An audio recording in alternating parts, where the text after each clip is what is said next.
Okay, let's kick it off. Good evening. The council has some very weighty decisions to make this evening, and we'll start by calling our meeting to order. The first thing we're going to do in this special Fairfax Council meeting is to engage in a conversation with you and ourselves on the selection of the operator of management of our beloved farmers market coming up in May, and to direct our town manager this evening to prepare and execute a contract. And with that, I'll turn to the manager, and perhaps you'd like to lead us off. Sure, it's a pretty brief staff report. As you know, this item was continued from your past meeting to this meeting. At the March 6th meeting, you actually heard presentations, asked questions of the proposers. Continued this meeting. Subsequent to that time, we also gave additional questions from council members, passed it on to proposers. They actually provided a written response, and that's contained in the packet before you. So really, with that, all the proposers are here to answer questions, and that concludes the staff report. With that in mind, the council heard from everybody, but we did submit some additional questions. We received answers to those questions. Is it the council's pleasure to, again, ask the applicants to come up for further conversation at this time? Or do we want to go just right into our own deliberation? I think maybe we should talk about it, deliberate, and then if anything comes up, we can get clarification or further information from the applicants. And I must say, when you come up, let's try to keep you in the order we were in last time. For some of us are really remarkably talented and can remember your faces and your names. To the rest of us, it was what you were wearing, except for the guy. We can figure that out. All right, with that, let's have our conversation. Thanks for coming again. That extra week, even though I spent it in Wyoming, was very fruitful. I talked to this is a really serious issue for our community, apparently. I had a number of citizens that I spoke to, far more than on many other issues that come to this council, which I thought was really interesting. And this is hard. I mean, and I spoke to also a number of references where you each are holding markets, and every single person that I spoke to who's holding a market with you absolutely adores each and every one of you and thinks you're the greatest, which did not make our jobs any easier. And I think that it's, I really a lot of those extra questions came from me, and I really appreciated the answers to those. I think for us, it comes down to who do we think is going to be the best fit for our community, and that's a tricky answer to find. There are so many different criteria that I've been certainly pondering in that process, and I'm still, there's still parts of me that are wavering and saying, well, we want somebody who's, really gets who we are. We want somebody, and I think that's almost all of you. We want something that's unique and different. We want something that we know is going to be reliable, and that doesn't always all fit in the same person. So I'm interested in hearing from the other council members, and I'm interested in hearing public comment before I land on any answer for myself. But I want everyone to know that the people that you do markets for absolutely adore you and think you're the bee's knees. So thank you for all the hard work that you've already done and for making our jobs so hard to choose. Same sentiment from me. All of you are doing such important work to bring the farm to the table, and so it's a really difficult choice. And you all bring a lot of really good qualities. There's slight shades of difference between the different proposals. And for me, just what kind of has directed me more than anything else really is to try to sort of strike the balance between the sort of festival atmosphere that this local market has developed and really the pocket of the vendors, the farmers, because for me, both of those pieces are equally important. We're giving up public space, and it's not just for the residents, it's actually to sort of bring the agricultural community into our community. And in order to sustain that, we've got to make a market that really cultivates the farmers, makes it worthwhile for the farmers and the vendors to be here and to continue to be here. And there's been some degree of turnover. We've lost some vendors over the years. I was certainly persuaded by one of the recommendations I got for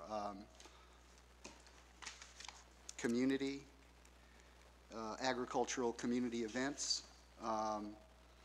Was given a very strong recommendation by one of the current vendors.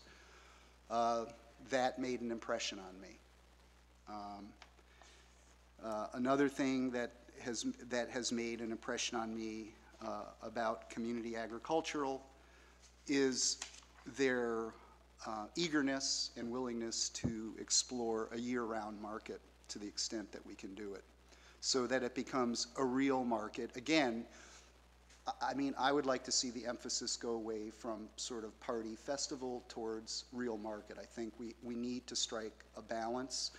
I just got a call from another vendor today who actually dropped out of the market, who basically said that was a real issue for him, and he was driving all the way up from the Central Valley. So, you know, I know that the vendors are really pushed, and it's difficult for them to make a go of it. So that has been sort of the framework that I've been analyzing my decision through, the prism that I've been analyzing my decision through. And, you know, I mean, at this point, I think the strongest application in that regard is from agricultural community events. I don't think the resale model that Jim is bringing, I don't think that's a good fit for us. I think it's a good fit for a smaller market like you've got in San Anselmo, but I don't think that's what people have come to expect. And I think to some extent we do want some continuity of our market. And you know, I mean, I don't want to criticize any of the other market managers because you're all good. And for me, it did come down to sort of what I felt was the strongest proponent for the vendors. And that's kind of where I landed.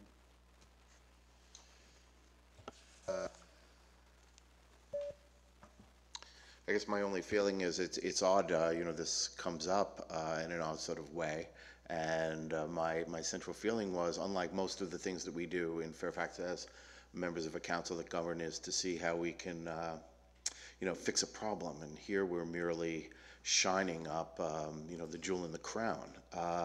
So I'm persuaded greatly, of course, your long history with agriculture, and I think Larry's making some excellent points about the need for the vendors. I think we've been perhaps less attentive to that side of things. But boy, you talk about an event that's been created in this town that none of us who were, you know, participating at that time to bring it to the downtown Billings Park could have ever imagined that it would ever take on the sort of joy that it brings to this community. So to me, it's a sense of making sure that we do no harm to that. And when I'm evaluating the four of you, it's that sense of, boy, I don't want this coming off the rails. And now it's just an opportunity to make sure, to something that I think you're raising, Larry, very importantly, that perhaps we've been just a touch inattentive to the needs of the vendors and the farmers themselves, and that this is not some charming exercise. It is for us, but for them, it's their life, their finances. And I think the decision we make is going, and I think the way that we structure and move this festival into its new generation is going to be much more attentive to their needs and concerns as we, we love kids in Fairfax and we love the families coming out, but we're going to have to balance this, I think, a little more creatively. So with that, let's bring the conversation back, and Pam? Let's go to the folks. Let's do it in the order we did last time, if we can. So, whoever it was that got up last time, I believe. It was Kelly. Was it Kelly? Was wearing red. Come on up, and let's have a short presentation. And I might also preface this by saying, mindful of the fact that as fascinating as this conversation is, we're kicking you out at close to 7 o'clock because we have a follow-up meeting, so thank you. Yeah, we appreciate, it's tough to be in this competition because there are really great contenders. I agree that we all are very passionate about our farmers market. And Fairfax does have a really beautiful market in a beautiful location. And the thing that I've heard over the past week is how cool it is to be under the redwoods, which, it's great to hear that people are passionate about that as well, that they do love the park. I've spoken to some of the prior musicians and vendors and was hoping that some would come this evening, but it has been short notice. So maybe we'll get a few surprises, who knows. We are really passionate about the vendors as the community that goes beyond our inner community in the farmers market. You get relations with, the customers and the merchants and the environment. So we'd like to maintain that and extend it and make it even better.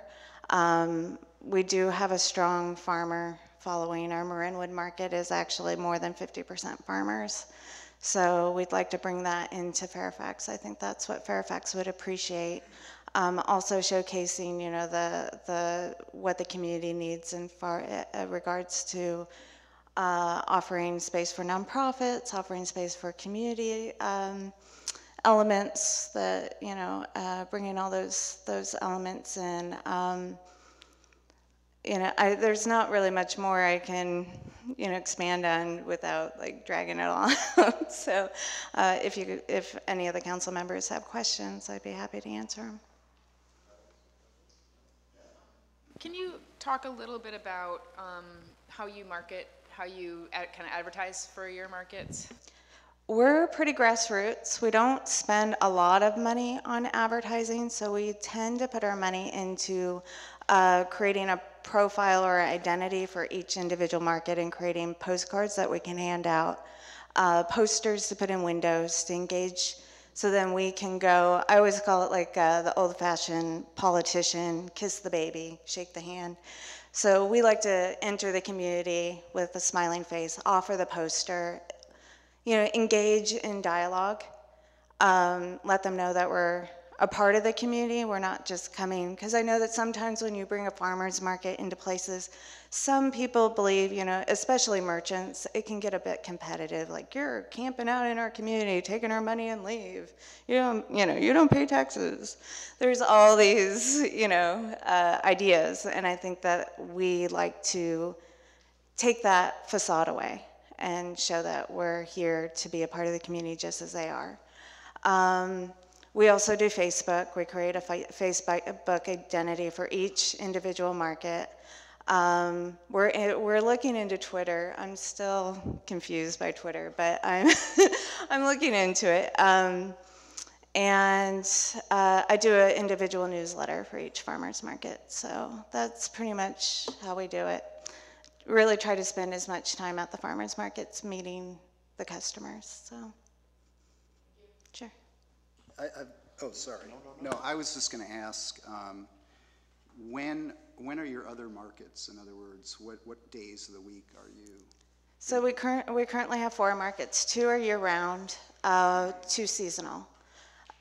We run Petaluma Eastside Farmers Market is on Tuesday mornings, 10 to 1:30, and that's at Lucchese Park. Then we just we'll be starting this season with Novato. That one, so Petaluma is year-round.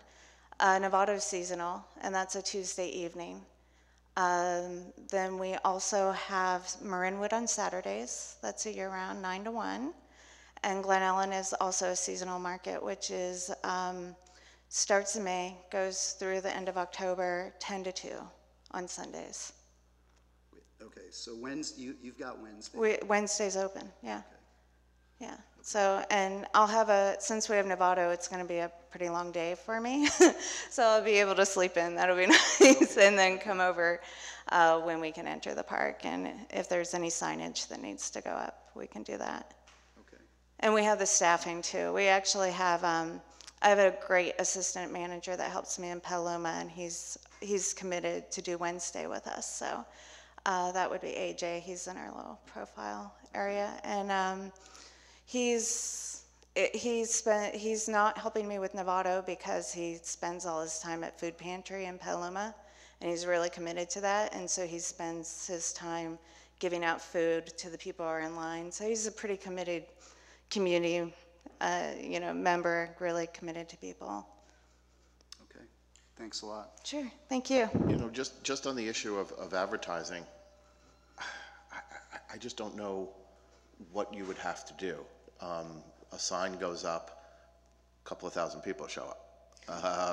I don't know if it's that much, or it's a couple of hundreds of people, but it's pretty packed in. Right.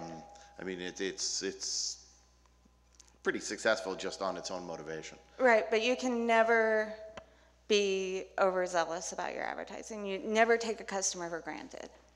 You have a whole group of people going down to Francis Drake that are going out to West Marin or coming out of West Marin. They don't see the market, and it's not visible to them. So signage, that group is important, as much as the people of the community, and it showcases Fairfax. If people are coming for the farmers market, they get to see that whole group of merchants that they may not have seen before on Broadway. So there is more. I think you can never have too many customers. I defer to you. You're right. You are right. You are right. Okay. Bringing up the Marin Community Farm stands. Jim, number 2.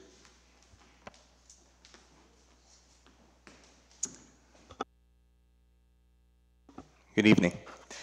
Just to address Councilman Bragman in regards to my, to quote you, resale model.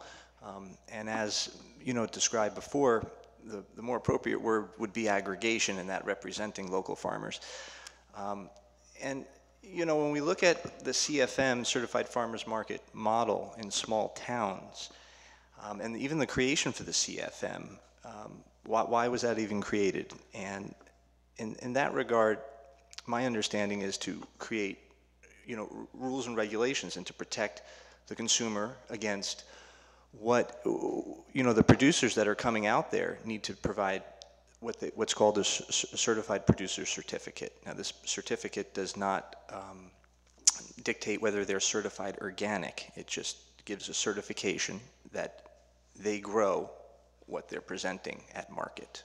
And that is the full, one of my number one understandings of the CFM is to prevent growers from buying from wholesalers and coming to market. Now, when you get into bigger cities, you have bigger CFMs, 100 vendors plus. Regulating that is a challenge, and there's some farmer markets are under scrutiny. Vendors are not pleased with some of the actions that are happening in there. All that being said, back to a town like Fairfax, which in my opinion doesn't support a CFM model, and the previous organizations came forward, some of the best in the industry, and they themselves didn't feel it's sustainable. And you really want to ask yourself, and again, think real hard about this, and you talk about agriculture, whether any of my competitors can bring the face of Marin agriculture to their markets. Producers that have, Marin organic producers, one by one, started pulling out of Wednesday here in Fairfax. Dennis Dirks from Paradise Valley Produce, Russ Sartori, famous Sartori berries. And it is true, I do represent farmers, I think that does resonate with the town of Fairfax because their values are local. And when you talk about produce coming from 200 miles away, I know it's California grown. There is a place for some producers that come from further away. No one in Marin grows peaches, and someone commented on that. So if you look in my proposal again, you'll see there's 5 regional organic producers. I identify them as regional and not local.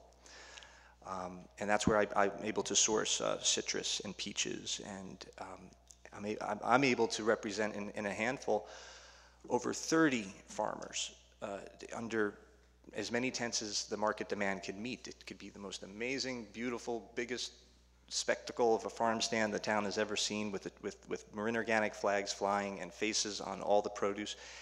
And you know, again, to sum it up, under the CFM model, that certified certificate that the CFM farmers markets require producers to show, you know, I'm certified in a different component, and that's through my producer certificates and their organic certifications, 100% organic. So if you want a 100% organic market in a small town, you know, the aggregation model is something for consideration. If you want conventional produce mixed in with produce from a little further away and more of a festival, there's plenty of options for that. So I'll take any questions if anybody has. Can you sort of, are you able to provide a farm stand in another CFM? In other words, if... And that's a very interesting question, and this is all about language, and I wrote in my response, you know, whether we want to, if you do decide to go with Marin Community Farm Stands, and I spoke with the Ag Commissioner, Stacy Carlson, about this, and he said he would support this model. Essentially, in a CFM, part of the lead requirement of a CFM is to have a designated area where your certified products are sold and what's not certified and what's a food purveyor, and clear distinction between. That's one of the #1 guidelines and rules. So to jump through some language hoops, one could say, over here is where the certified producers come, though choose to come. They choose to aggregate through the farm stand, and that can be set up over here.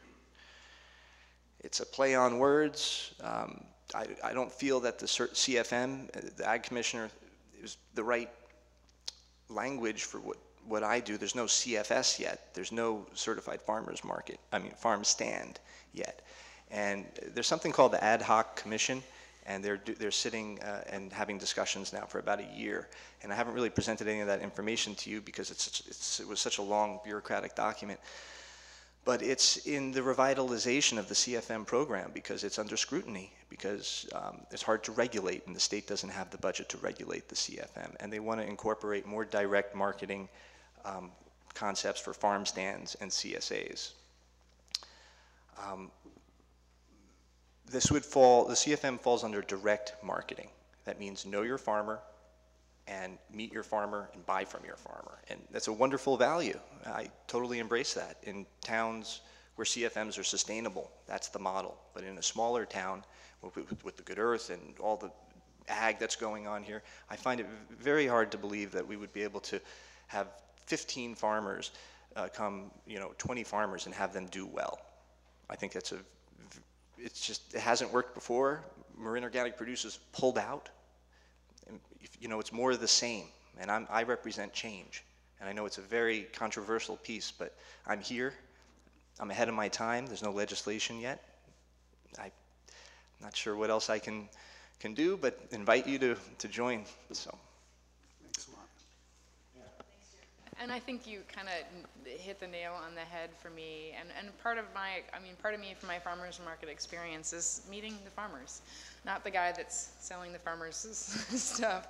And so I know I like your model. I think it is on the edge, and I think we may not be ready for it. I think we have certain expectations to kind of uphold from what our community wants, that's sort of my concern with the stand model and the aggregation model. Sure. That you lose, and you also, I think you lose that direct to consumer quality. But it's not sustainable.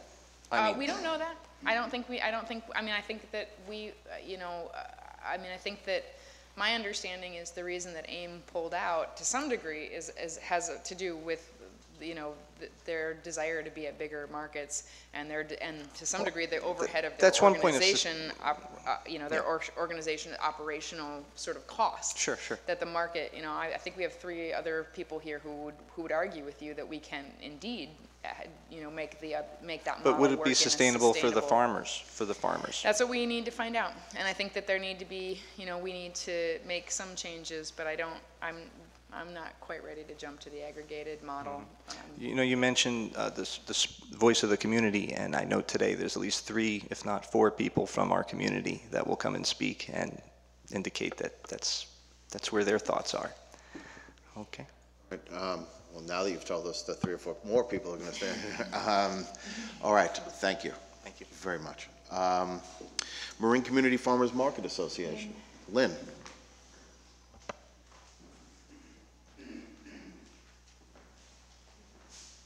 Julian. Hi. I've listened to what you've said, and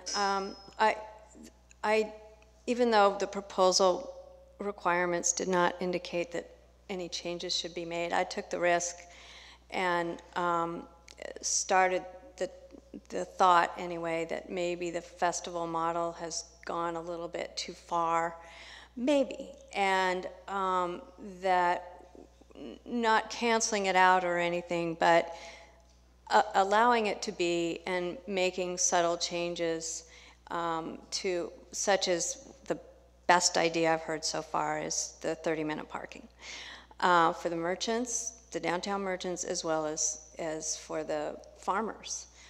I think the festival model does work okay for the food vendors, particularly the hot food vendors, but we don't want the market to be taken over by that. We still want to serve the farmers.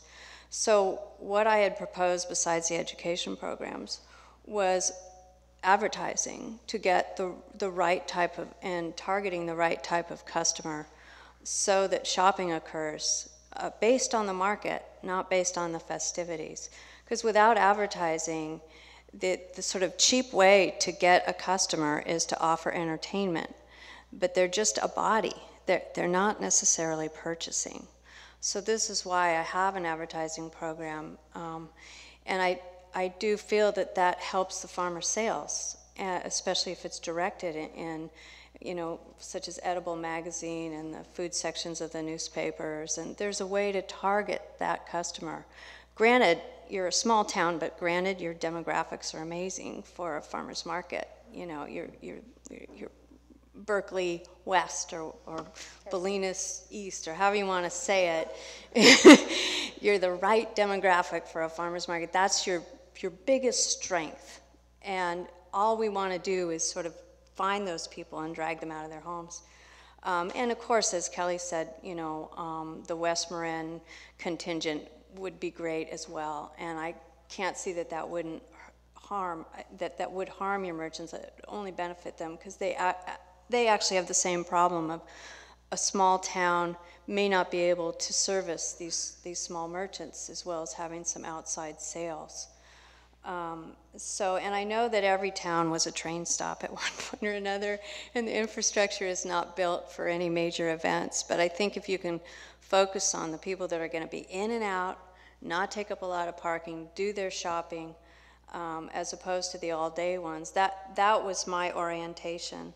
And then, of course, working with the community, joining the chamber, embracing the nonprofits, working with Sustainable, Fairfax, all those are wonderful, and it does create a deeper bond between the market and other types of businesses and members of the community, and that's an endless process, and that keeps the communication lines open. It's just as important. And then, of course, we have Facebook. My daughter has placed us on Facebook along with the website, and she's keeping up with that for us. And of course, the year-round idea, we prefer if we did not give that impression, we prefer to operate a year-round market, because every season you're basically dragging customers out of I hate to put it this way, but out of the grave. So you have to re-advertise and you know, they're a dead customer to you potentially. You know, they may not come back. They may have found some other option, some year-round option, and may not come back. So if you have that consistency and that flow of a year-round market, it actually is easier on the, I think, on the operator to keep that customer base loyal to those individual farmers. So yeah, I'm all for that. Okay. With that, Pam, start with you. Yeah, and I'm actually, I am interested, you're one person who kind of dedicated more, I think, less like musical guests and more education and cooking demos at markets that you're currently operating. How often does that happen, and what are they? Well, we generally aim for the once a month model, so. That's how often that's And happening in other markets. that works the best because you need time to promote each time, you know, not that you can't have information, you know, also available. Okay. It's kind of a weird point, but, you know, we have there's a living wage ordinance and in Fairfax, and I'm not sure what your hourly was for your assistant managers, but Is that too low? it may be, it may be. I was thinking of hiring a high school kid to help out, or Well, that something like that. may work, but Yeah. it's just College kid or it's something. just an issue that kind of popped Sure, no out. problem. Just try to keep the expenses down for No, the farmers. understood. No, I mean, you know, was amazed at some of the depth of your analysis. And Yeah, I that's- thought you'd either think I was nuts or you'd No, appreciate it. Well, we may both be. The but, passion is there, yeah. however. Absolutely. No, I was very impressed. Thank you. Thank you. Thank you. Garrett, I'm going to throw this on you. You remind us of our 30-minute parking conversation that we've had here. Clearly, I don't think it's too far-fetched that you're going to have to figure this out. And how we do that with Fairfax Volunteers, with the police department as well, and with the vendor that we ultimately select. So add that to your growing list of tasks. Oh, I just want to add one thing. Hearing that Dennis Dirks had dropped out is the sign, you know, that's a sign. I'm sorry to say that the festival model has gone too far. That's an organic, a local farmer. And I talked to the prior executive director that's before the current one at Ag Institute over the weekend, and she said that Dennis, this was his best market at one point, sales-wise. So that's a concern. And that's something I had already heard, because a number of my producers are also here, and I've been hearing it for years. So, and part of that is the nighttime model too, if it can be a little earlier. So, I don't want to take all your time. Thank you. All right, moving on to the next generation events. Hello again. It's hard to go last because everything's pretty much been touched upon. The only thing I can add is that I adore this market. I think it's phenomenal, and I just am glad to see it's continuing. I grew up going to it mostly when it was in the parkade, and then I bring my family weekly, so I could, by memory, give you where every vendor is. I have a lot of passion for it, and what else did I jot down? A couple things I just wanted to throw out is the downtown businesses, just get them involved and get them to buy into this, because even if it's just a couple per Wednesday, you get the buy-in, and then all of a sudden it's their market too, and it's good for the city, and it's good for them. It's bringing people to them, and we do little partnerings in Santa Fe where we highlight a certain business, you get a card, you go back, and you get 20% off, so it works for us, works for them. The last thing I wanted to touch on that Councilmember Bragman brought up was, I think our budget is really accurate when we talk about the managers being present and being, first year, this is my partner Shayla, sorry, she's just here tonight. The first year we plan on both being there every week just to get a grasp on things. Next year we would knock it down to one, but our budget is higher on the payroll end, but we're we're there. We're the first ones there, we're the last ones gone.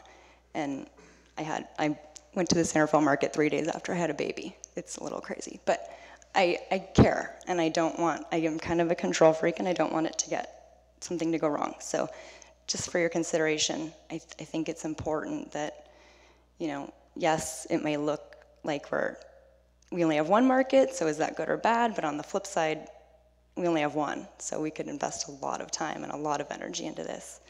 So that's it from my end. You guys are not making it any easier. I guess, and I'm kind of, I'm not crazy about the Centerville Thursday Market. I'm sorry. It's okay. Part of it is, and I think the thing I do like about it is how the businesses are involved.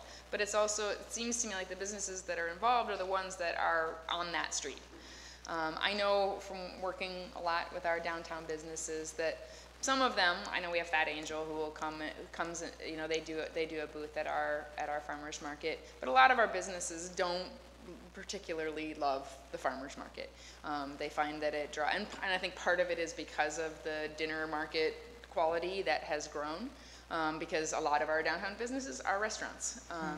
So I guess my question is, how do you maybe engage businesses that don't love the market? How do you, and how would you sort of bring them in since they're not actually on the street? I think asking our businesses to take more out, spend more hours, hire another person, and schlep all your stuff to the park may or may not make the businesses feel good about it. So I'm just kind of curious of some of your thoughts on bringing that business community in when you don't actually have that business community right on this, where the market is right on the street in the middle of it. Right. So for this year, we actually have started a Groupon type model. We don't take 40%, we take nothing. So it's a way to incorporate local businesses. So for example, we have a woman who owns a Thai restaurant. It's been a rough year. She said she's just waiting for April to come so that life picks up downtown. We set a number. If this many people buy into this, they come to your restaurant and they eat. So she's not participating in the market per se, but we're bringing people to her. So they don't have to come out and set up, because it's a lot of work and it's a small show. It's, the market's 4 hours. So it's a lot of work for them and the permitting. So that's just something we're doing downtown, and we'll see how it goes. Good. I gather there may be some members of the audience who would like to speak. With time growing so tight, if you would be, kill that mic. If somebody would be kind enough, to come forward, everybody that wants to speak, and let's hold it to about a minute. Tell us who you support and why you think they're terrific.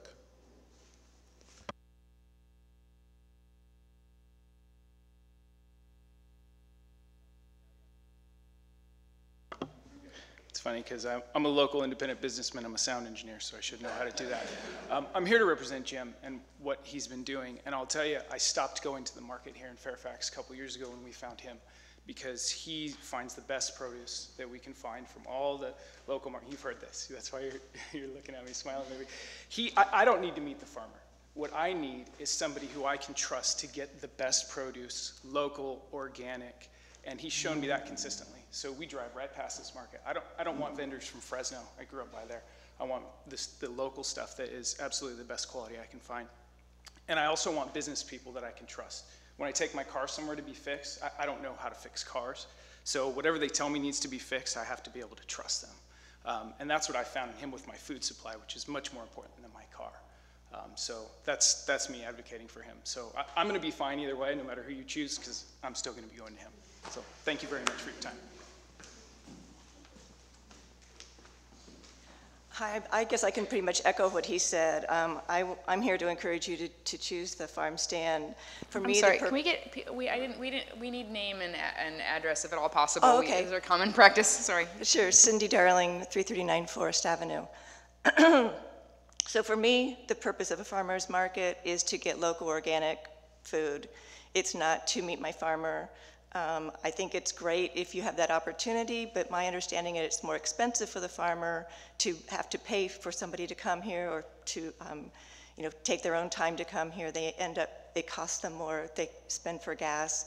They're using greenhouse gases or emitting greenhouse gases. There's more pollution problem having more trucks. So for things that are of value to me, it's getting the food, low mileage of transport, and having the lesser impact. The festival's nice, or the festival atmosphere is nice, but maybe we could do something else and have it be separate from that. So, thank you.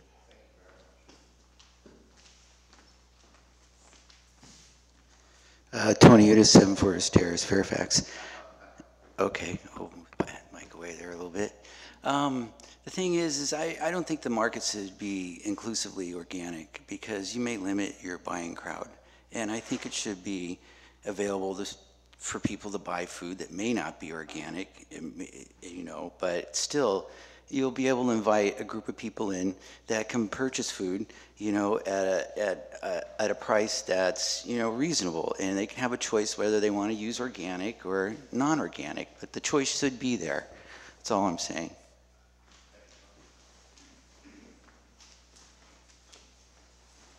Hi, I'm Michelle Simonson. I live across the street. And I love the Fairfax market with all my heart. And I'm so happy to hear that there's so many great options. And I'm here to represent Jim as well. And I'm with you, Pam. I love meeting the farmers. It's one of my favorite things. And I won't go to the San Rafael market because there's nothing that I can eat there. I mean, there's like one thing with organic strawberries. And I am passionate about organic food. And to me, that really matters. And I think I'm so happy with the quality of his food. Every time I've gone to a couple of the different ones, the one in Kent and the one in San Anselmo, and he's always so professional. And even though he's not the actual farmer, you ask him questions, and I grill him about every one, and how is this grown, and where is this, and how, you know, and he always knows the answers to it, and seems, you know, really professional and friendly. I think he'd draw in a good crowd, and so, but I mean, the other proposals sound great too, and so, but I just wanted to put in my 2 cents worth that I think he's pretty awesome.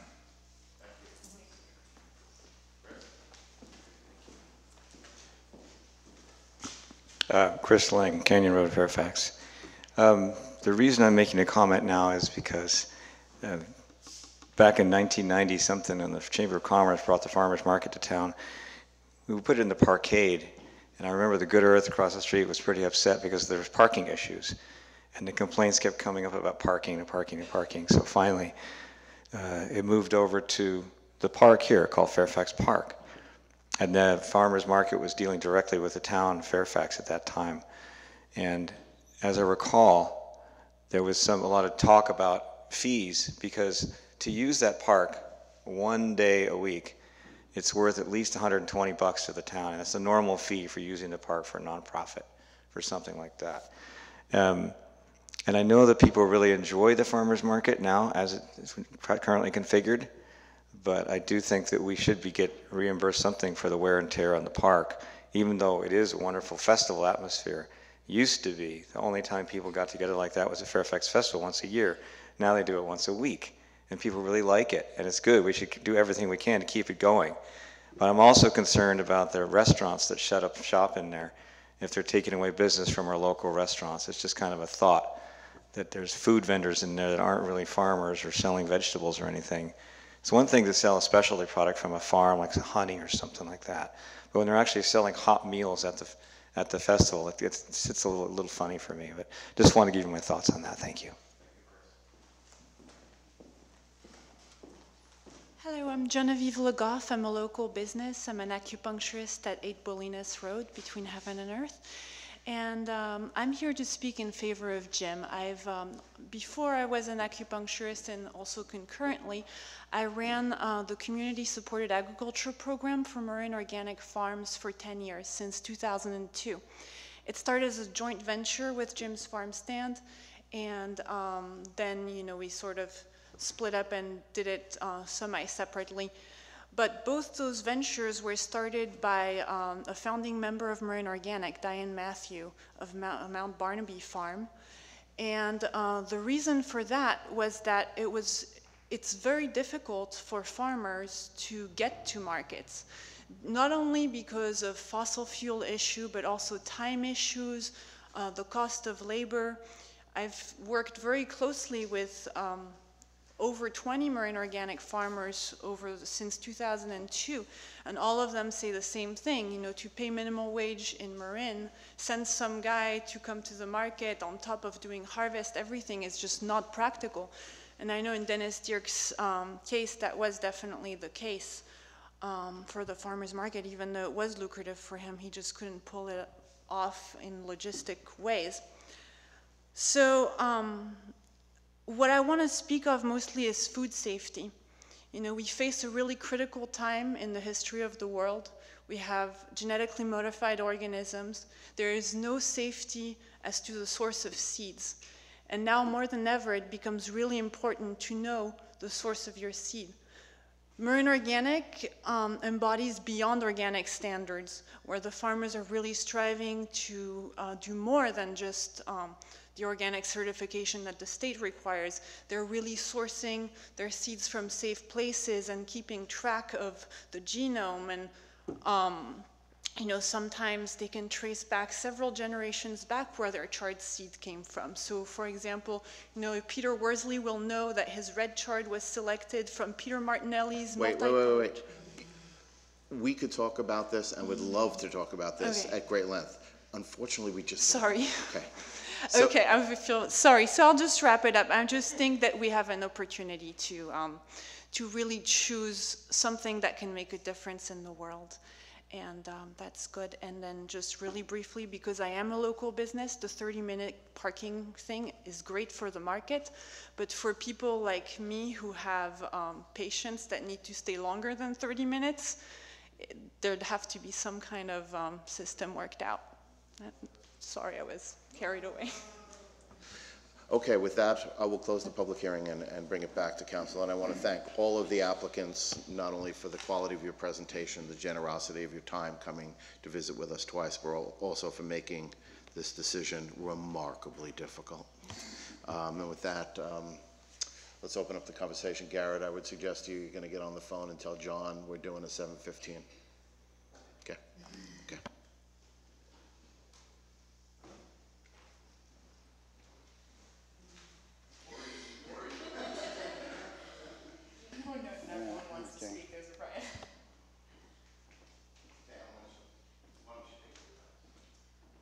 This is so hard. Jim and all of your fans, I really appreciate you drawing the people out. That very often is the thing that moves me. If I hadn't received about a dozen phone calls supporting other people as well throughout the week, I may have been swayed. I think that the right way to go is with Kelly and the agricultural community events, farmers markets. I think that she meets our needs. I think that based on the kind of markets that she runs are the kind of market that we want Fairfax to be. It's a really hard choice. There's so much experience and so much opportunity here. So I'm going to move that we go with the agricultural community events, farmers markets.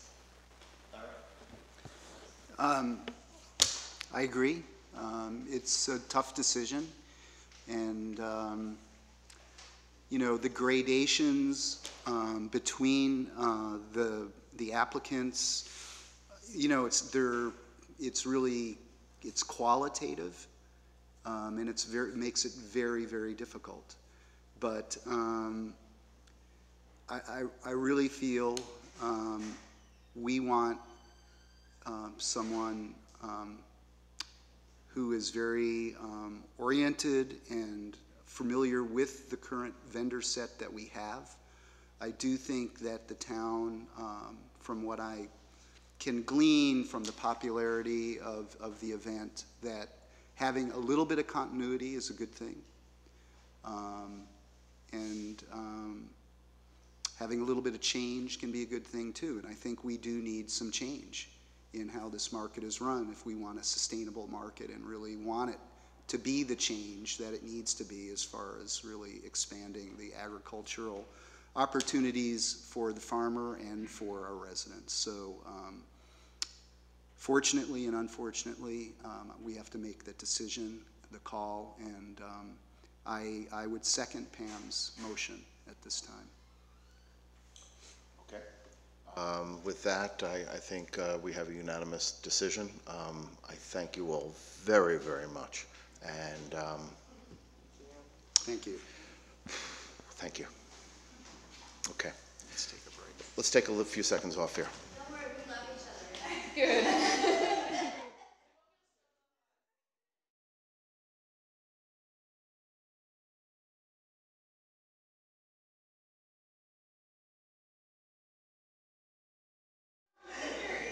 Good. Smiling.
Okay, let's let.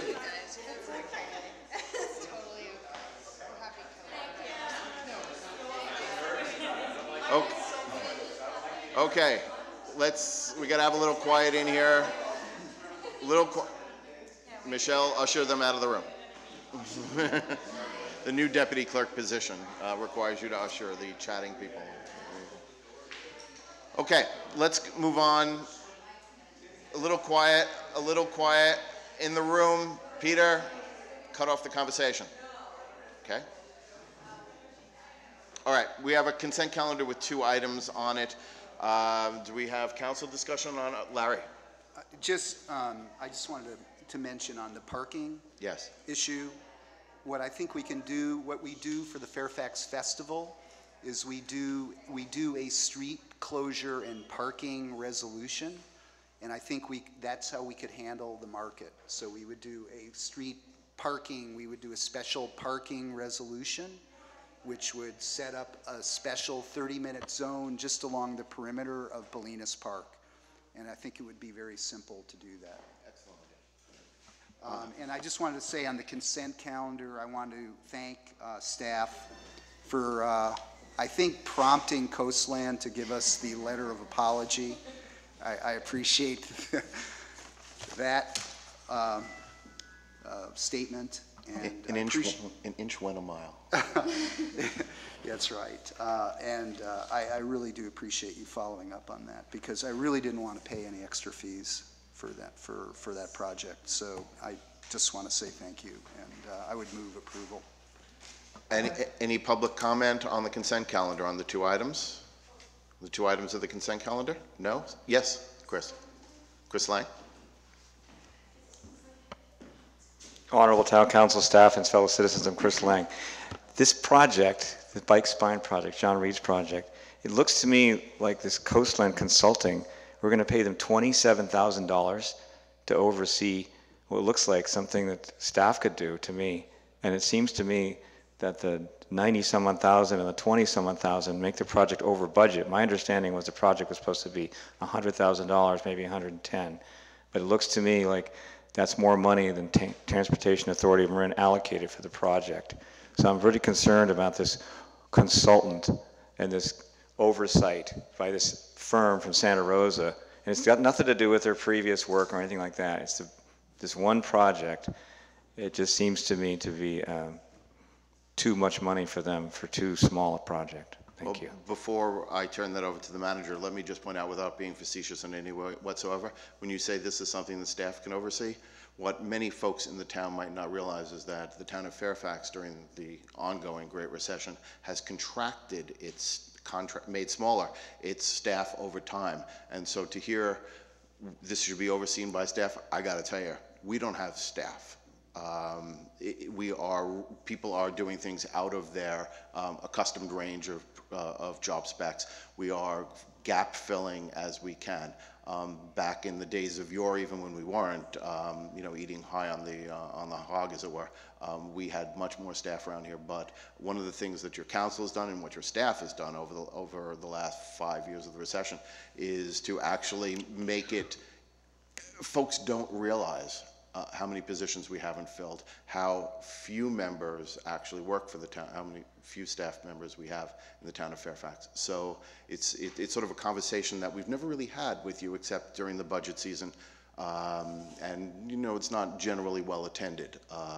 But we try to have the conversation with folks and tell them, where we are in time and space. And so, in a way, I thank you for the opportunity to sort of use this moment to explain to folks about how we have managed the very generous tax dollars that we receive, but those tax dollars have not expanded, mostly because of property tax revenues have not expanded, as we know, over time, even though we're beginning to see a little bit of a bump as the result of the generous increase in the sales tax and the business community doing a little bit better. So, with all of that said, let me ask the manager for his comments on the bike spine and Coastland's work here. Well, Chris, go ahead. Thank you. Councilman Weinsoff, I understand the contraction of town staff over the years, but I am still completely clear in my mind that we have enough person power and intellectual power to oversee a project this small. Despite everything you said, I believe that the staff we had are completely able to oversee this very small project without spending $27,000 for an outside consultant to oversee it. Thank you. And we'll ask the manager for his thoughts. So I think you accurately represented where we're at. Right now we have one staff person who's the building official, acts as the public works manager. Because we did look at trying to do this in-house, and the issue would be that if the building official spends his time on this, there will be plan checks and building inspections that would be delayed. We also would have to spend a little bit money on having our, right now we have a contractual public works director. He would have to be involved. Actually, there's a lot of paperwork to be done. That's something that we took a look at. So conceptually, could staff do it? Yes, but what would happen is service delays and other issues and overtime and other things you would have to put into the hopper to take a look at might actually get you pretty close to what that amount is. So we thought it was just a better use to use Coastland for this. As we move forward in the future, we would look at better ways of trying to do something. But difficulty is you really have one person who's qualified, and that person is right now filling two positions that before you had two people. So that's the difficulty right now. I just mention one thing. Where this generated from was a couple fiscal years ago when I was on TAM, we got this grant from TAM to do the project. And my understanding is that we will get reimbursed from TAM to do the project. So I understand what you're saying, but we don't have a public works director, we don't have an engineer on staff. We are going to get reimbursed for this. So as to our budget, I think it's going to be budget neutral. But I think what you're pointing out is important for us as we go forward, which is, maybe it's time for us to think about hiring or somehow budgeting for a public works director, which we have been striving for the last few years. So the point's well taken. I think financially, we're neutral on this project. Thanks. That my only point was that we don't have an engineer on staff, and some amounts of this project require that. Tony? 7 Forest Terrace, Fairfax. This is about Pacheco. I was just wondering, the completion on it, is the other side of the street from, I guess, Good Earth, is that going to get sidewalked? No. Okay. Is there a reason why? There's insufficient right-of-way, and that's, originally that was another grant I got from TAM, and it was originally planned to go on the east side, but we didn't have enough right-of-way, so that's why it got switched over. The original plan was to go on that side, so. Okay. Yeah, just thanks. With that, I'll entertain a motion to accept the consent calendar. Second. Unanimous. With that, let's adjourn for about 3 minutes, see if we can get our mayor on the phone, and then go right into our 7 o'clock. Make it a 5-minute break.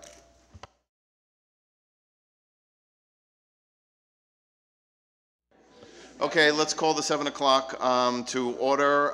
Everybody pledge of allegiance. I pledge allegiance to the flag of the United States of America and to the republic for which it stands, one nation, under God, indivisible, with liberty and justice for all. For some. My tuchus for some. Okay, a couple of housekeeping matters. As you could tell, Mayor Reed is going to be participating by teleconference, and on that matter, it's never a happy moment, but I do want to bring to everyone's attention that we've had 2 very sad passing away. Both John's mom, Nancy Campbell Reed, and also Ryan is here, O'Neill in the back, and his dad, Robert Louis O'Neill, also passed away over the last couple of days. And so we will be closing the meeting very solemnly in memory of them, and also our thoughts go out both to John and Ryan at this time. Can I have an approval of the agenda and the affidavit of posting? So moved. Second. Okay, are we all good on that? Yeah, actually, the mayor's available by As we mentioned, phone. the mayor will be available by phone from St. Petersburg, Florida. And the address where he is located at this time is clearly printed, as the roll call indicates, his address of 4801 Osprey Drive South, apartment 103 in St. Petersburg. At this time, we will have the open time for public expression, the 3-minute time period, keeping in mind that, of course, you can speak on anything but that which is on the agenda. Susan. Good evening. Susan Adams. I live at 47 Tamalpais Road, Fairfax.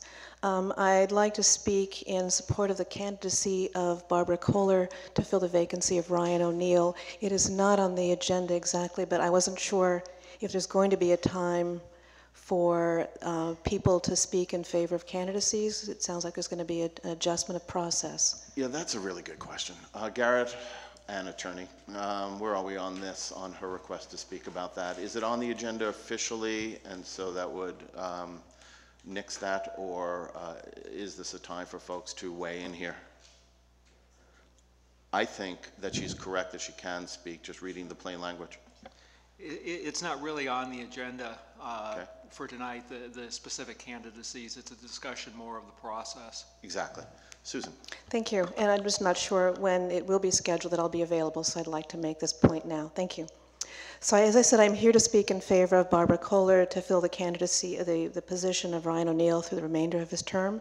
As you are well aware, Ms. Kohler has provided and continues to provide significant contributions and commitment to this town through her public service of 7 years as a member of the Open Space Committee, as well as her continuing and current simultaneous service on the Planning Commission.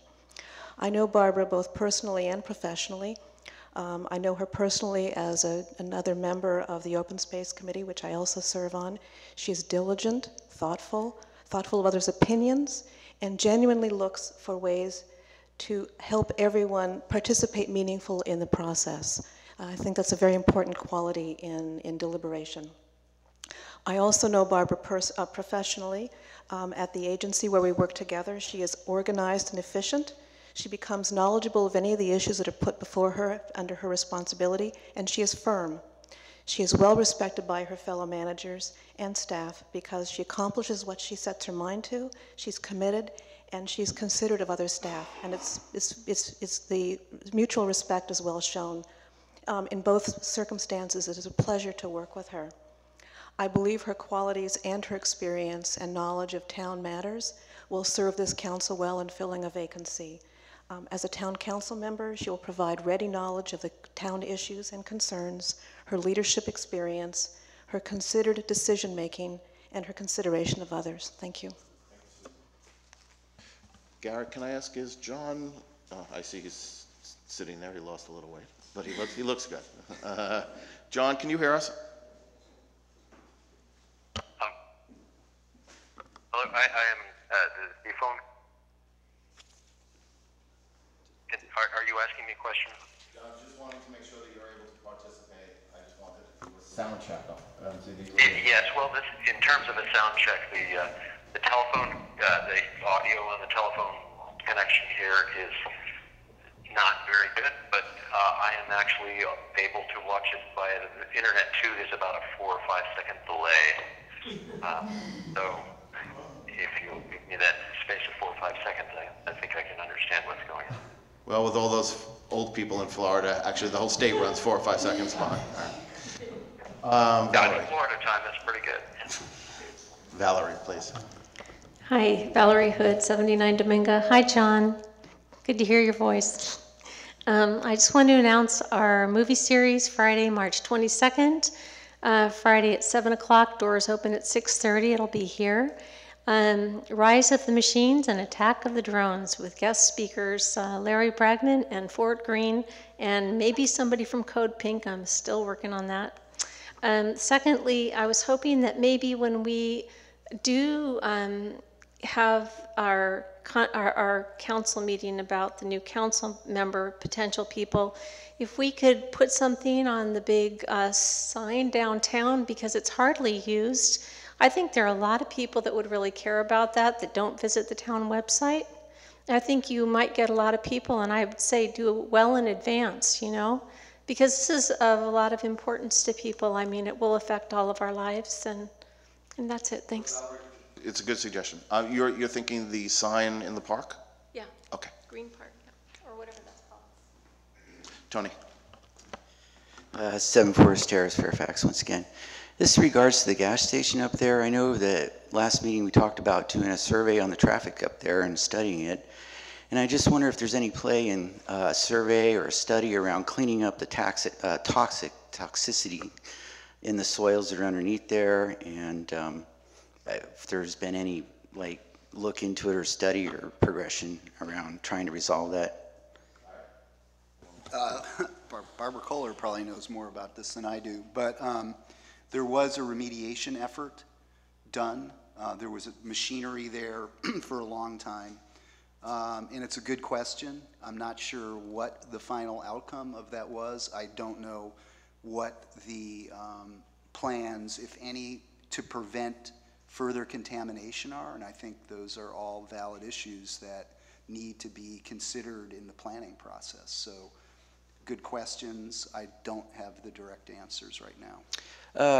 What brought this up is that there was a utility company doing some work on Sir Francis Drake there, and they had opened up some holes close to that area, and there was groundwater seeping in there, and it smelled very flammable.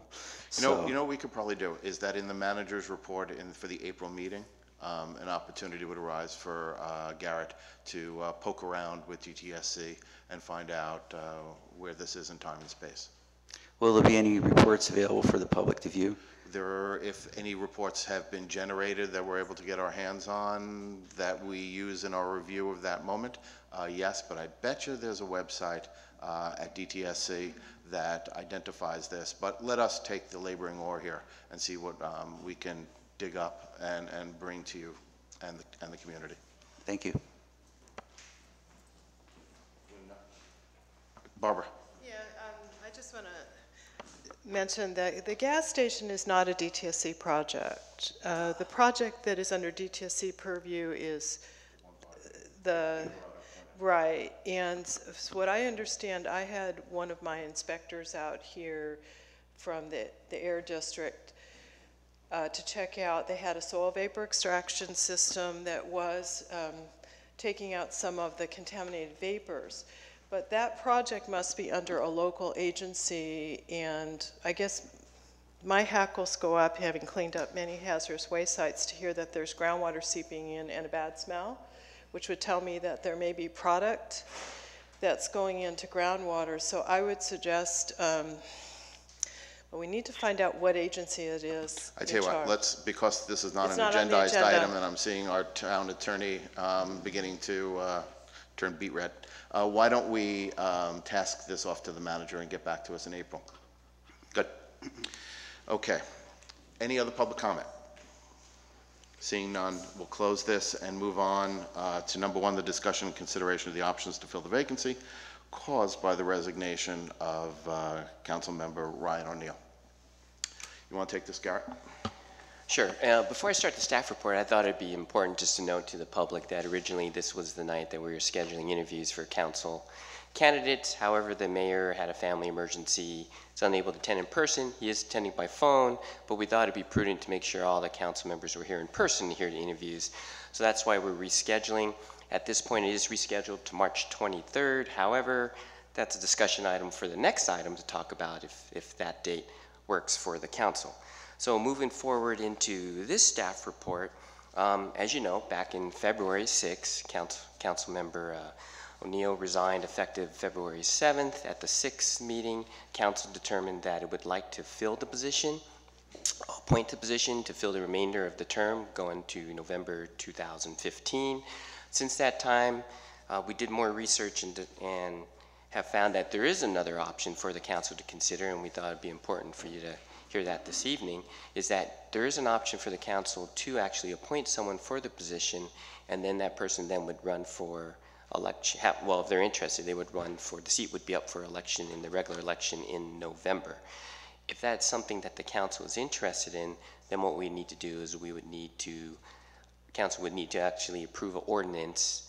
You'd have a first reading of an ordinance, you'd have a second reading of the ordinance, and that's just an option out there that we wanted you to take a look at.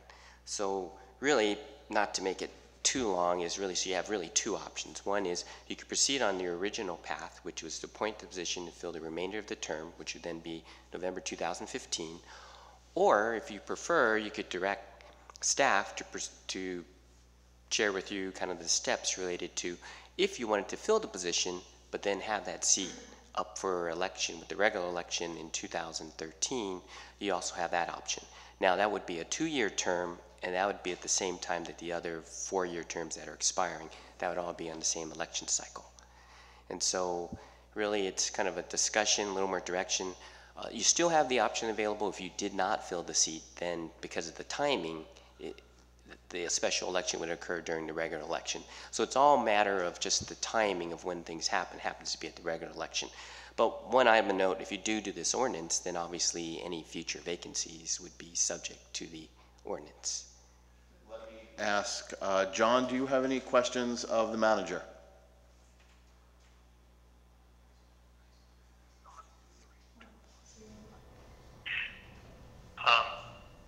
I do not. As I understand it, we're going along on this path that we set out a couple of months ago. I guess my only concern would be, I guess we need a first reading and a second reading to pass an ordinance before the 60 days are up, and that's coming up relatively soon. Yes, and the way that this would work, and correct me if I'm wrong, is that if we did go down the ordinance route, we would do the ordinance most likely on the 23rd, if we use that date, and then at our regularly scheduled April meeting, we would then adopt it, and the elections code provides a little more elasticity to the adoption of these quickened ordinances than the usual, rather protracted time frame for normal types of ordinances that we adopt. Yeah, I see. So it's physically doable. I guess the question is then, the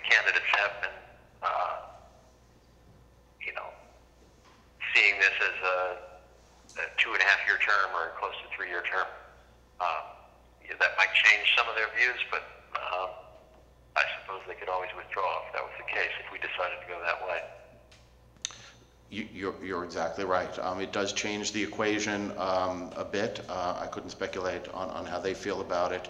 It's really a question of whether the town wants to change its processes and procedures with regard to this right now. So I might turn to fellow council members and ask you for your thoughts on this at this time. Marin?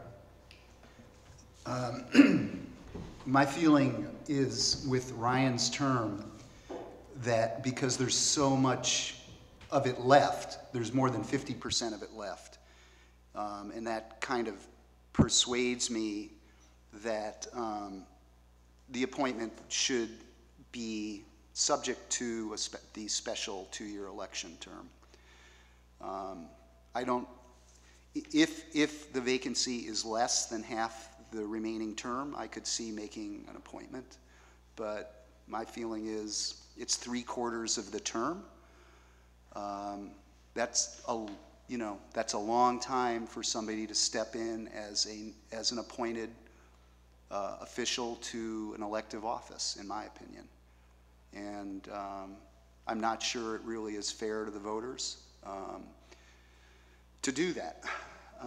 So, just from an analytical point of view, from my point of view, it makes more sense to make this appointment an appointment subject to a special election for the 2-year term in November. That being said, it means there's going to be 4 seats in play in November. So that could be a very interesting spectacle, and I hope it isn't. I think, Fairfax to me can be a model of local democracy, and it's certainly going to be a test of whether we are or not if we go that way. The other thing that occurs to me, now I've lost my point, but and hopefully it'll come back to me. I'll just say to set up the discussion is that it seems to me that with over half the term remaining, we need to think about setting it up for a special election in November to finish out the term. And that's kind of where I'm starting with my thought processes on it. I'm definitely also concerned about the potential of having 4 brand new council members on our council at one time. That sounds like a lot of change. Although I get your point. There is a long term remaining, and that's a seat that we have all had to run for, and part of me says, make them run. I guess one of my clarifying questions is, how is it designated on the ballot? Like, would the person who comes in 4th place then be the person who gets the 2-year term, or is there a separate space on the ballot that says there would be a separate designation on the ballot for the office that is a 2-year term. So people would file for that 2-year office. Would they also file for the 4-year office? They'd file for one or the other. Not all that much different in the famous Year of the Woman so many years ago when Barbara Boxer, I believe it was, ran for 2-year or a shortened term, and then had to run shortly thereafter for a longer term. Memory escapes me on this. I'm with Larry on this. I do think that we should go with the appointment for the shorter period of time and then bring it back. I realize that this will create a ballot, potentially a little ballot chaos, but I think it's so different that as we all go door to door, we will be having the opportunity to explain that to voters, and I might suggest that among the many motivations of getting prospective council members or incumbents out there to meet the public is to actually explain what will become a little more confusing scenario than usual. I guess part of me also can't avoid the opportunity to poke a little fun at my old colleague Ryan O'Neill and suggest that for the next month and a half you wake up every morning with the same headache you're giving us. Is there further conversation that we wish to have? Is there further advice or counsel that our town attorney for the evening would like to share with us? Nothing else to share, although maybe I missed it, but it wasn't clear to me what direction the mayor wanted to give. Right now I see that you've got two people who are in favor of the election and one who I think is not, so it's not clear what direction you're giving to staff. At the point we almost forgot that we had our mayor on the phone. John, can you weigh in for us here?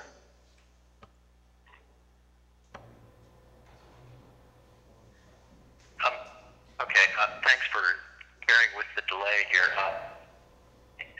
I would like to weigh in. I think it's very important part of the process to debate the issues, and that's what an election process gives you, and that everybody is running for that. So I also think that's quite valuable. There is one thing I would like to clarify, and I'm sorry, but my audio connection didn't allow me to hear it. But does this mean that people would either elect to be running for the 2-year term or a 4-year term? Precisely so. As our, for the evening, town attorney, who is an election expert, and we're fortunate to have him subbing in for Jim Karpiak this evening, informs us, and as does the manager's memorandum, I believe, you make a decision. You run for the 2-year seat, or there will be 3 4-year seats, and one would choose which one to seek.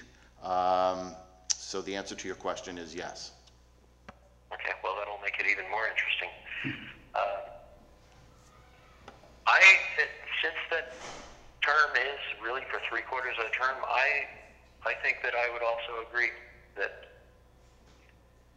it's a good idea to have the somewhat complicated or complex election structure next to member of having 4 people running for a combination of terms.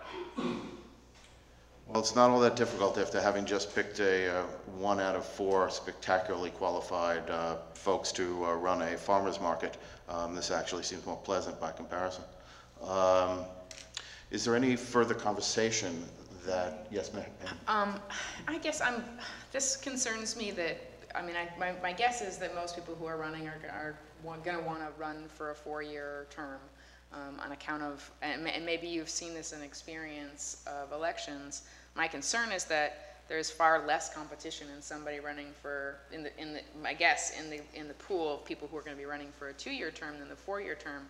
But that may potentially give somebody who has, who would not be competitive in the 4-year thing an opportunity to get on our council. And I guess I'm curious to know if there's past experience around.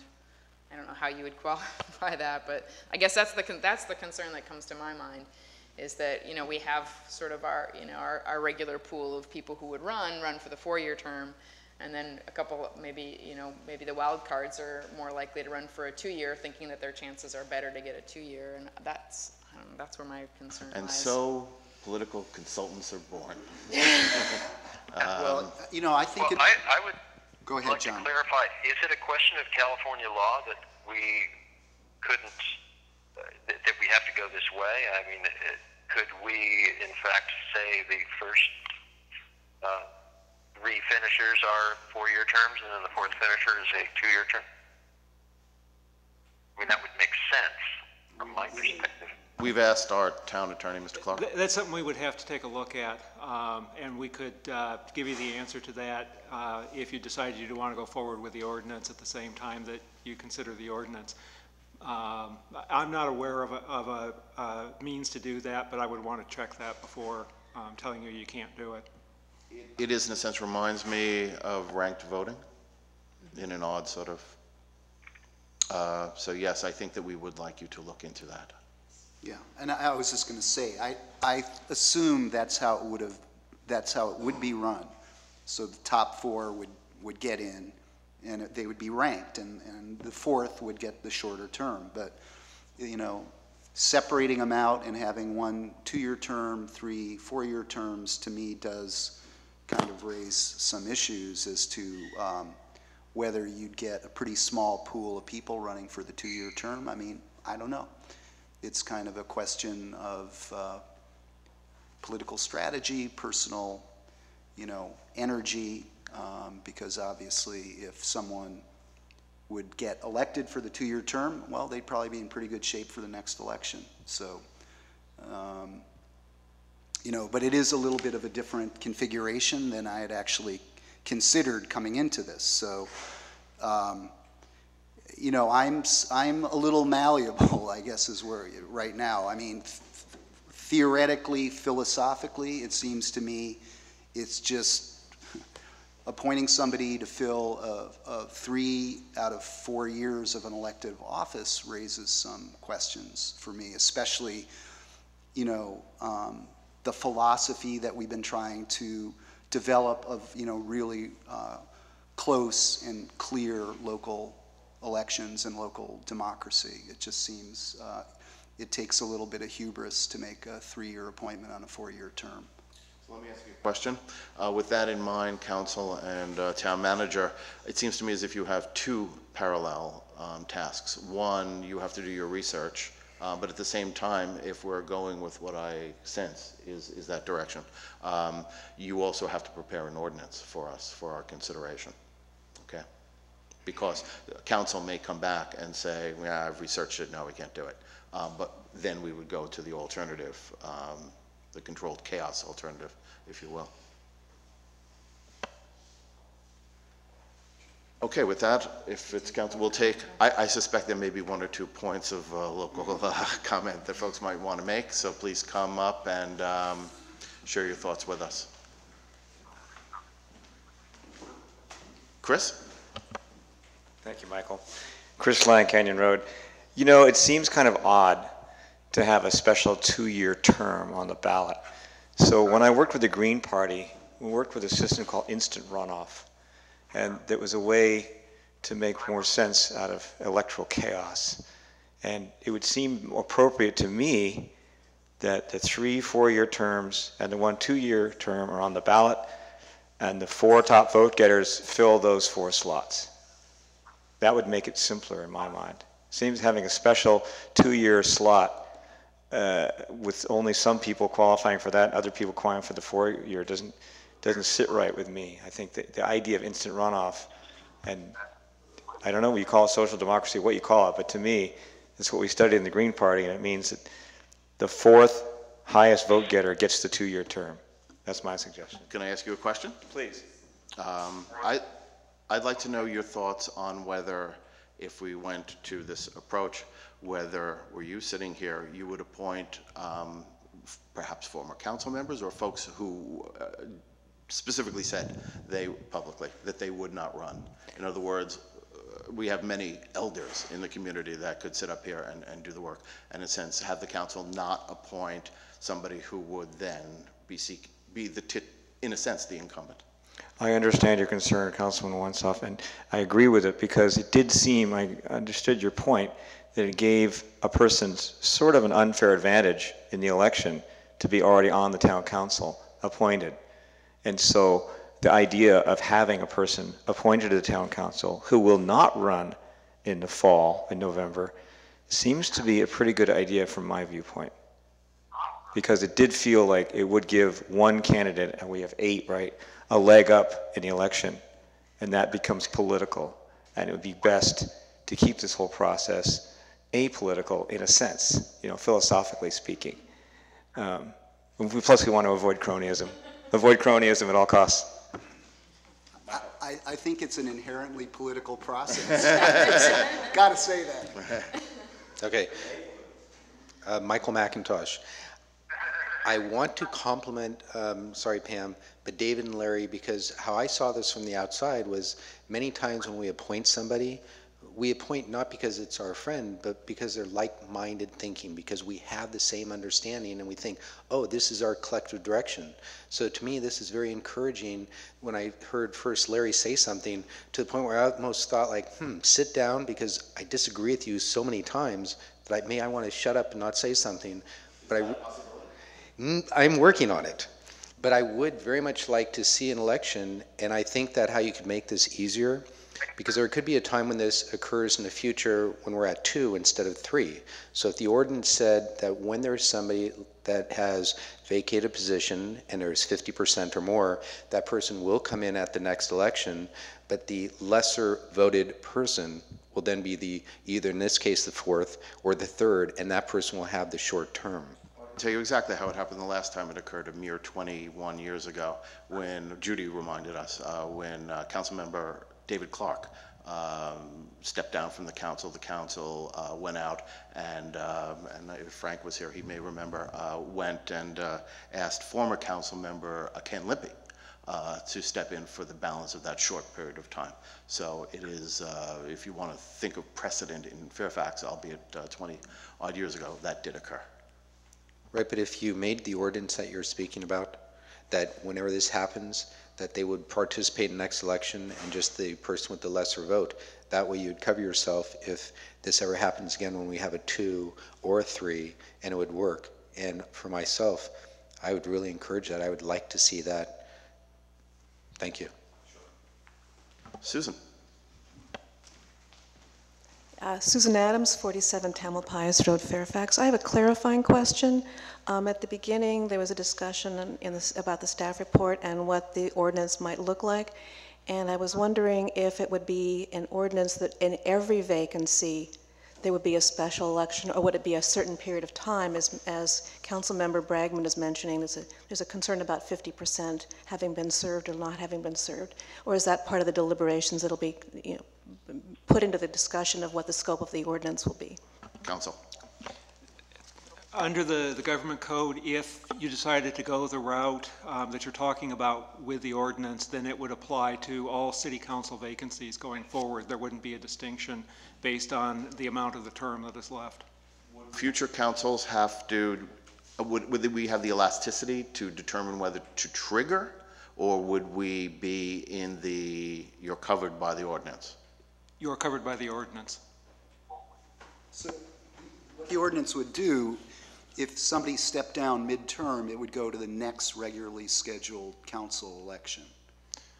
It would set up the process where the council would appoint somebody interim until the next regular election date that is more than 114 days after the call of the election, and then you'd have an election at that point. Okay, I'm just saying, I don't want us to get committed to calling a special election. I mean, the beauty of it right now is we've got a regular election in November anyway. So it just seems to me what the ordinance should really be focusing on, and I'll shut up in a second here, is that if we can't distinguish between the amount of terms served, that the appointment would be until the next regularly scheduled election, so that the town doesn't incur the cost of a special election.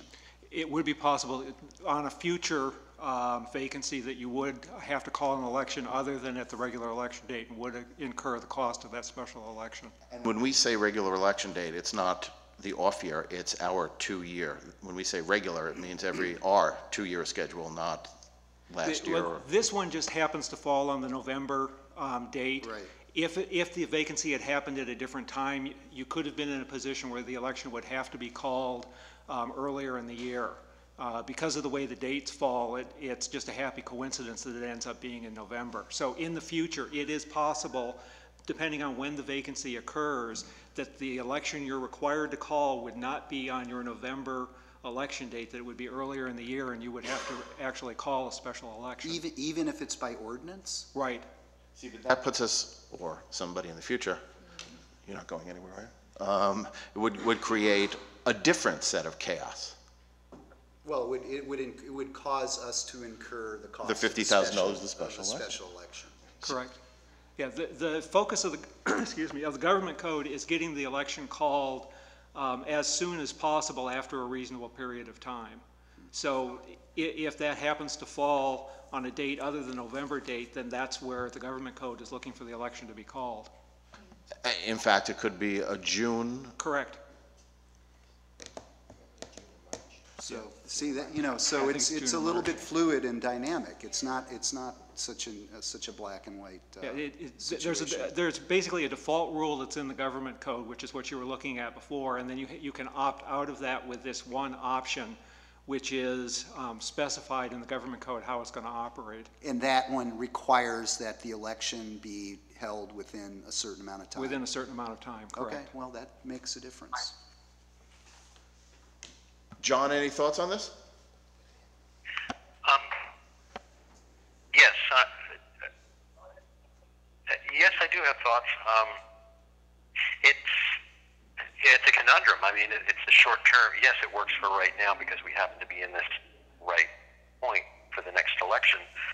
But I definitely would not want to leave a legacy where the council would be in a position of having to pay for a special election. I mean, the town would have to pay for a special election at some point in the future. That just seems, we don't have a huge budget, and that's a big expense, and I would not want to leave that as a legacy. So it definitely gives me pause. Is there any exceptions, wiggle room, and out for the future? It is possible to rescind the ordinance, although whether it would make sense to rescind an ordinance in the middle of the process is obviously a question that a future council would have to face. I was kind of hoping you have 2 more paragraphs there, no chance? So to understand this correctly, if we pass this and it was, let's say this time next year,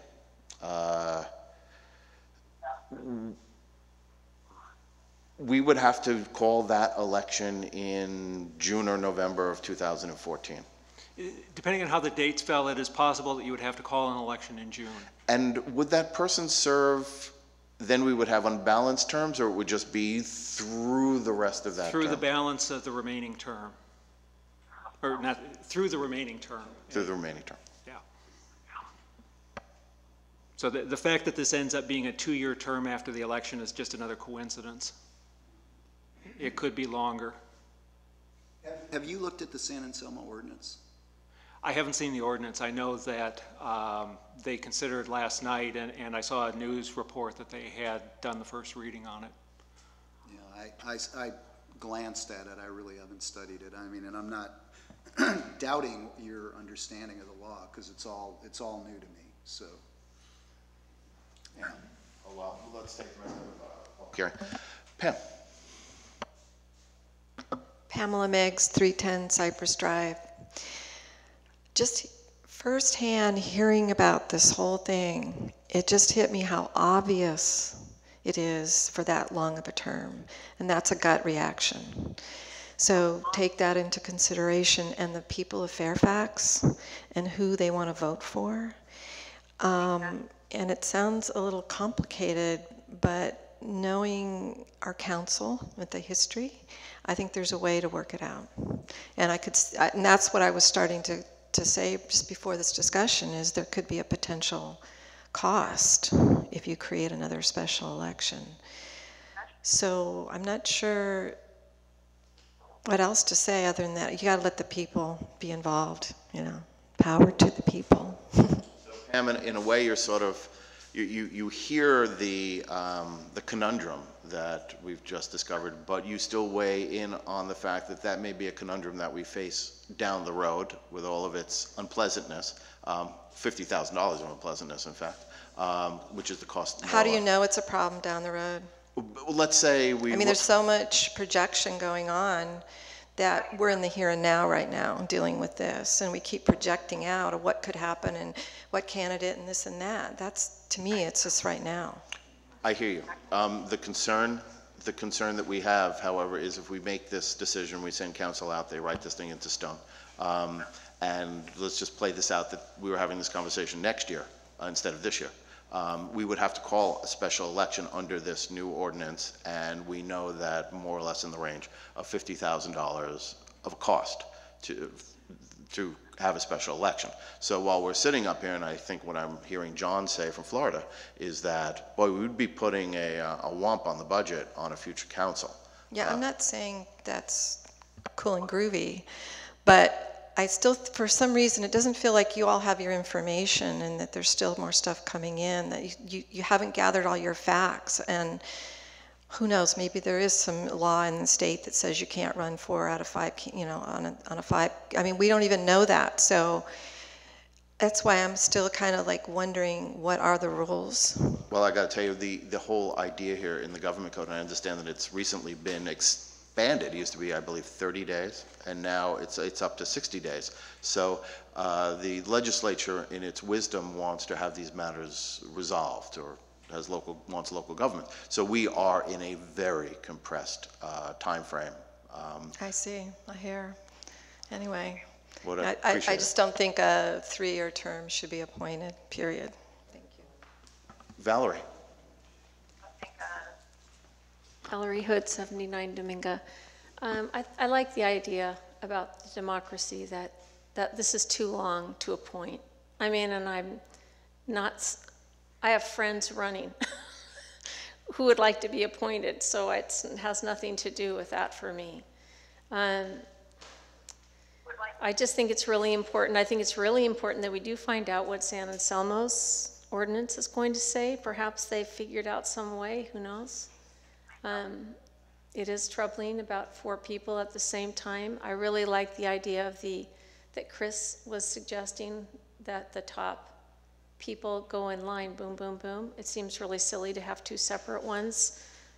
That just seems like a situation set up to make problems. So that's I mean, with no legal expertise whatsoever, that's just my layman's take. Thank you very much. Barbara. Barbara Kohler, 14 Ace Court. I do like the idea of democracy, and I think it makes sense for such a long term to go through the process of really having someone sit in for a while. I'm not sure necessarily that whoever is appointed for the short period would necessarily have a leg up, because somebody could have some missteps which won't be forgotten. Whereas if somebody's sitting here for 4 years as an incumbent, some of those missteps are countered with some of the better actions. So I think it can have pros and cons for who's ever appointed. I do have a question, though. In reading about San Anselmo's, the estimates of the cost of their special election was something like 68 to close to 80,000. It wasn't as finite.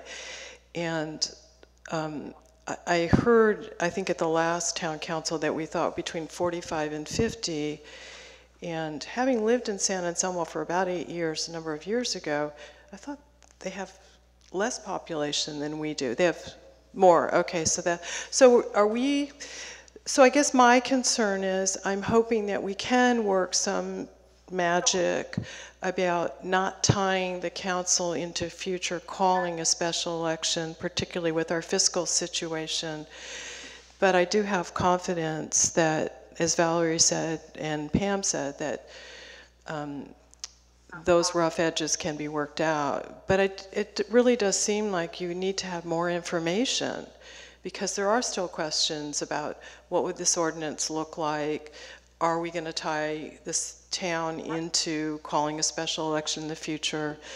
And the whole idea of who ends up with the 2-year term, it's also possible that you would have nobody file for that. Well, the situation is, not only do we have our regular learned counsel, but the reason that we've asked Mr. Clark from the firm to come here is because he's an election expert. So we're sort of drilling down into even greater minutia of this area of the law. Yeah, it sounds like you've got the right guy here, but there's still a lot of questions floating. So I generally support the idea of an open election after somebody's initially appointed. I think that makes sense for our town. The root of all evil. Ryan O'Neill. Sorry. If I had $50,000 to pay for the special election myself, I would. I didn't do that good at the fundraising, I guess, to cover that.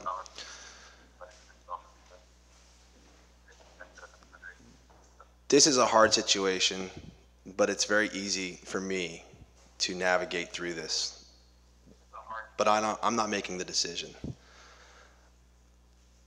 Having experience sitting where you're sitting, I understand the value of the homework that needs to be done. If you're getting a headache in the morning, it shows that you care and that you want to get it right, but it also tells me you're thinking too much. Decisions that are made at a council level don't have to be hard. They don't have to be overthought. You have to be thoughtful and you have to do your homework. But when it gets to levels of 2 years down the line and 4 years down the line or 6 years down the line, we've gone too far. I think it's very easy. In my opinion, we have a huge ally here in Fairfax now, and it's the transparency. You all have worked very hard to earn reputations. We are on camera now, so people are live with you in these meetings. The idea and concept of backroom deals are evaporating from the conspiracy theorists in our town. There is trust here in the town. And once we get the trust, it's important to keep it in order to move forward through the biggest obstacles that we have. People that are elected to make difficult decisions. You all are professionals at making difficult decisions. You have 8 very qualified candidates to choose from for an appointment. The remainder of my term is 2 years and 8 months. I believe you're overthinking it when you think that's a long time. As you know from your service up here, a term goes by pretty quick. It goes by quick for me because I don't wait the giant outcome of a term. I look at each individual thing that I deal with. To keep it simple, which is how I like to make my decisions, I do my homework and then I look at what is the easiest solution and best for the town.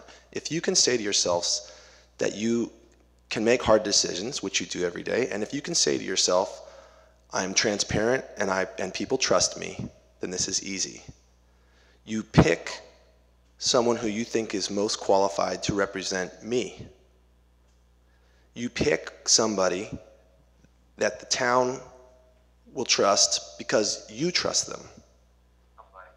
If you're able to find somebody who represented me most, if you're able to find someone of these 8 people that would stand for the voters that voted for me, and not necessarily someone who you've worked with or someone that you know or someone that came in second or all those other reasons, if you just look at the candidates and do your homework and find the one that's just as close to me as you can, that will represent the voters that voted for me, and I think that the public will trust you.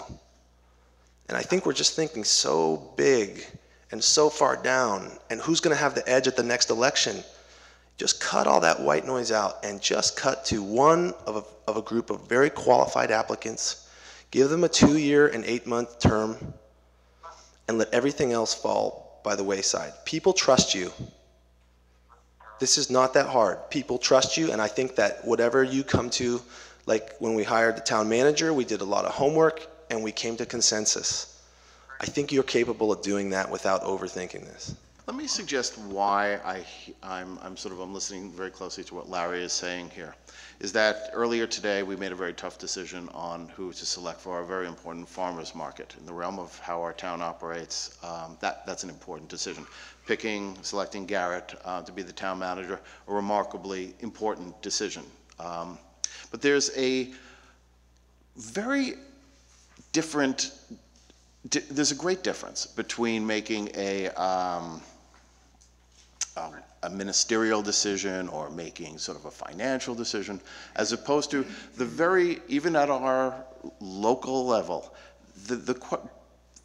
this is elections. This is why this country was founded. This is why people for many centuries have shed blood for this nation. Not to overstate it too much, although it's a very, very important point. And so when we come down to the question of elections as opposed to almost anything else that we do, it seems to me what I'm hearing Larry talk about, and I'm bending in that direction, is this sense that the people should make their decisions in this most important and sacred part of their democracy. And that's why I sort of don't know that I go with you on this. Yes, are these 8 people qualified? Sure. Can they sit up here and be as good as any of us and you? Sure. But I don't think that that's the issue for me. The issue for me really is that sense of democracy and how we work it here at our localist, most local level. You know, before you speak for me, I'd like to speak for myself. There's a few questions that I have about adopting an ordinance that are not answered. I don't know if we'd have ranked choice election, which is what makes the most sense. I think the idea of breaking out a special term and having essentially 2 separate elections at the same time could be very problematical and really would not really get a representative result. And I'm also concerned about locking the town into a special election every time a vacancy comes up. So I just want to put on the table, you know, my inclination is, yeah, these are elective seats, they should be elected. But, you know, we've got to kind of work through it and make sure that what we're doing is responsible on a lot of different levels. So I'm not decided. I just want to kind of make that clear. My inclination is make it elected. But, you know, it only makes sense if the process or the statute allows it to make sense, and I'm not so sure it does. I totally agree with you, and like I said, the transparency of elections is the best aspect. There's no doubt in my mind. But if it turns out that you're looking at a 2-year elected position and 4-year elected positions, I think that chaos could be very difficult and cause more problems. So my approach wasn't that the elections are the wrong idea, because I think that's absolutely the right idea. But if you're making special concessions in order to get to that point, it's going to cause more problems and later on, then I think you just go back to the basics, which is what it says they can do. Just keep in mind, people have your confidence and your trust, and I think people are going to understand if it just comes down to making an appointment of 4 people that have already been elected, if they can come to some consensus and it's not a broken vote. If you can come to if 4 elected people in this town who are trusted can come to consensus of who could sit with them and do a good job, I think that the citizens of Fairfax would buy that. At the end of the day, I do agree that election is easily the best way to go, but if it's causing us more problems down the line or setting precedent that's difficult, that's when I just don't want you to think that you can't do this because of people trust you, and I think that you can do this if that's the only option that you have. Renee.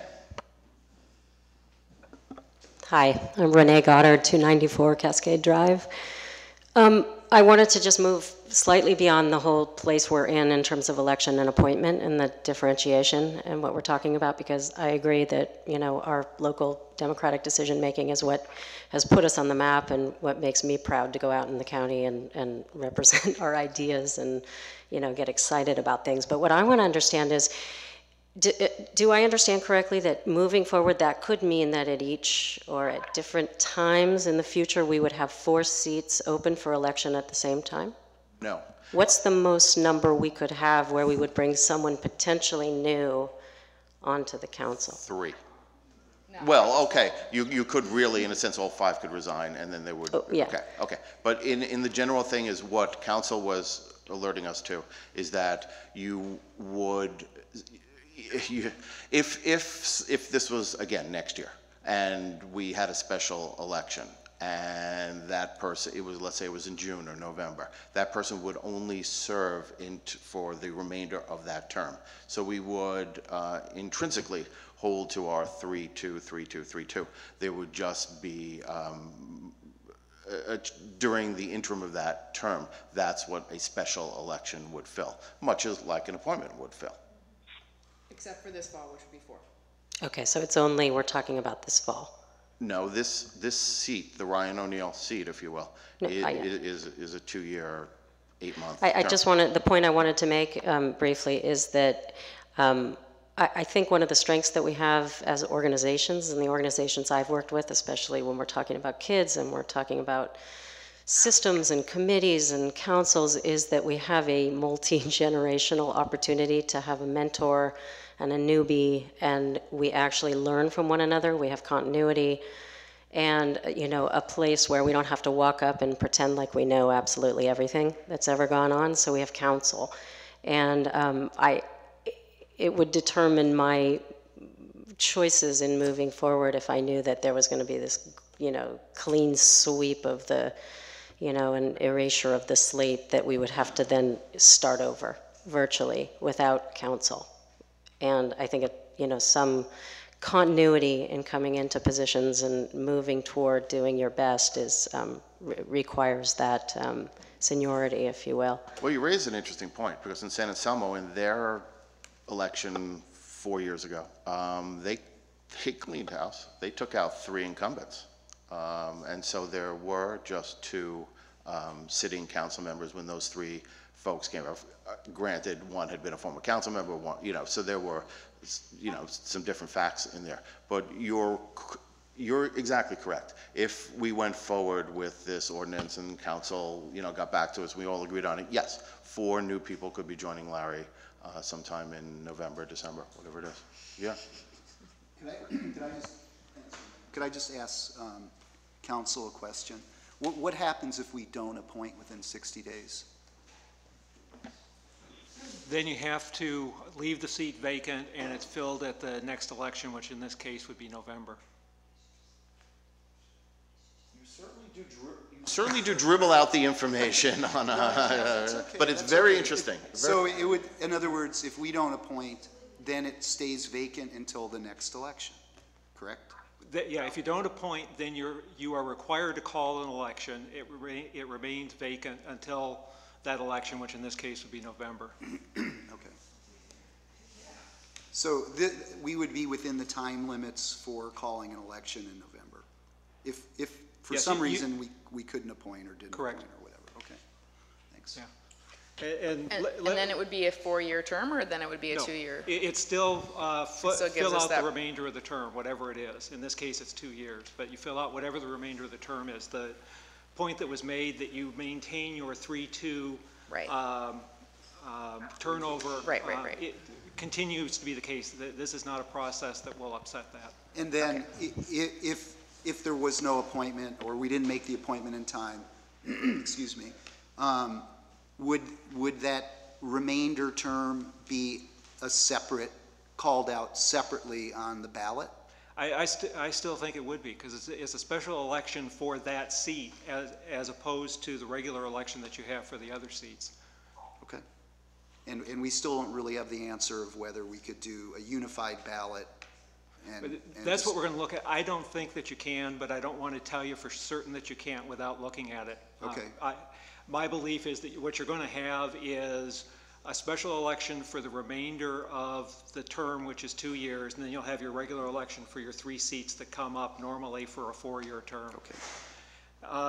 There was some question too about other dates other than November for elections, and the established dates for elections are 2nd Tuesday of April in each even-numbered year, 1st Tuesday after the 1st Monday in March of each odd-numbered year, 1st Tuesday after the 1st Monday in June of each year, and the 1st Tuesday after the 1st Monday in November of each year.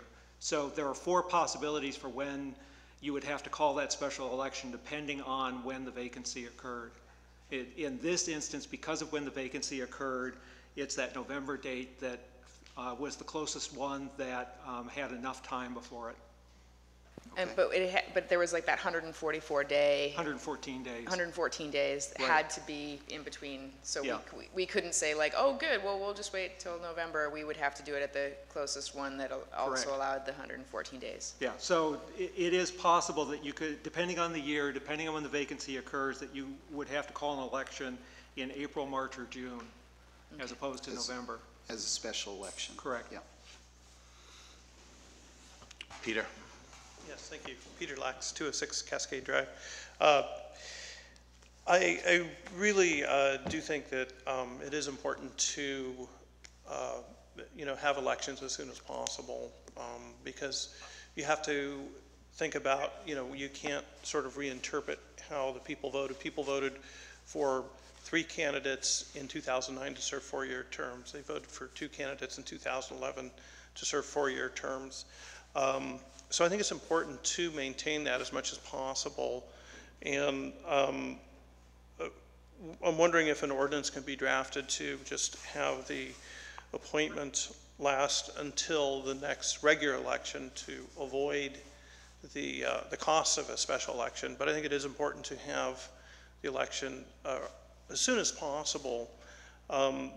Recently, MMWD kind of went through this. Alex Foreman was elected. He died.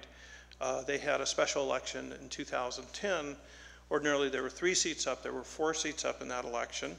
Armando Quintero was elected. And then he had to run again 2 years later to restore the integrity of those staggered seats. And so I think that model does work, and I think it is important to do that. And as nice as it would be to be appointed for a much longer term and not have to deal with elections, I think it is important to maintain the integrity of the election process and to have the regular elections as soon as possible. And I think the balance is to, if it's legally feasible, to have an ordinance that allows for appointment until the next regularly scheduled election. That way the town avoids that extra cost. And in a way, this is kind of a good opportunity to look at this and have an ordinance that will address this in the future, because it will come up at some time in the future. But I do appreciate the council's concern too for maintaining, the idea and the importance of allowing people to elect their officials as quickly as possible. And I think that is the best course. Thank you, Peter. Thanks. Is there any further public comment on this? It appears as if almost everybody in the room has spoken. Then Council, I have a question. Let me just close the public sorry. meeting. Close the public meeting, we'll bring it back to council. Larry? Sorry. No. I don't think we can pass an ordinance that conflicts with the state code. Do you? Correct. So we're preempted on that. So so in other words, we can't set it up to where it would just go to the next regular election. So we're preempted by a higher authority, which is the state legislature. So the one question that remains is whether, if we did it, whether you could have that ranked choice or whether it would be a broken out separate seat. My gut feeling would be, I think the research is going to come back. It's going to be a separate seat. But I would like to have the answer before we commit to an ordinance or not commit to an ordinance. So, Garrett, looking at the timing of all of this and how we operate as a council, you have questions, you have research. We don't have to do anything on this except to give direction to you and then come back on the 23rd and enjoy the wisdom of it all.